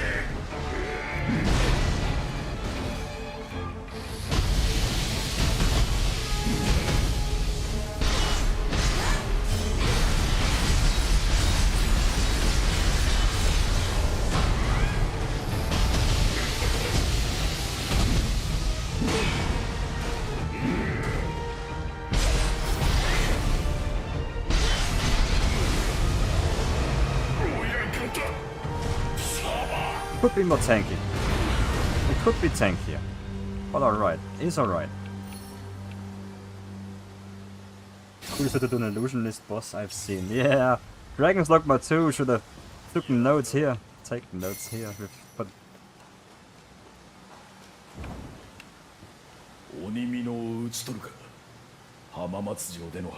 that is really cool. Like, I didn't hit a single parry when it did the illusion chip bait. お主が敵を引きつけたおかげで中根殿も救えた。拙者は中根正輝。この二俣城を預かる者だ。あやかしには歯が立たず万策尽きたかと諦めかけたが、お主らに救われた。 I think it hits like a truck as well. I think I get hit by it. 受け取ってくれ。こたびの失態。次なる戦場で必ずや挽回してみせる。行き着くのはまだ早い。武田の本体が動いたと知らせが届いてな。我らもこれに備えなくてはならん。お主も支度ができ次第浜松城に戻ってくれ。 There's still lots of stuff to explore, but I guess for now it's over here. 行き着くのはまだこたびの失態。次なる戦場で必ずや挽回してみせる。 The power of Clam. Not Calamity, but just Clam.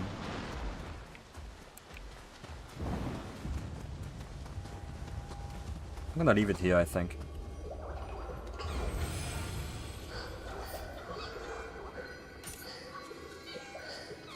Oh, there's versatility.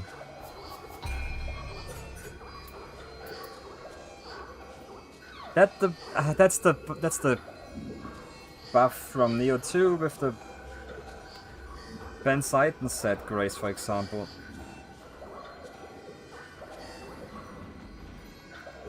I don't think it's gonna be as great as it used to be, but because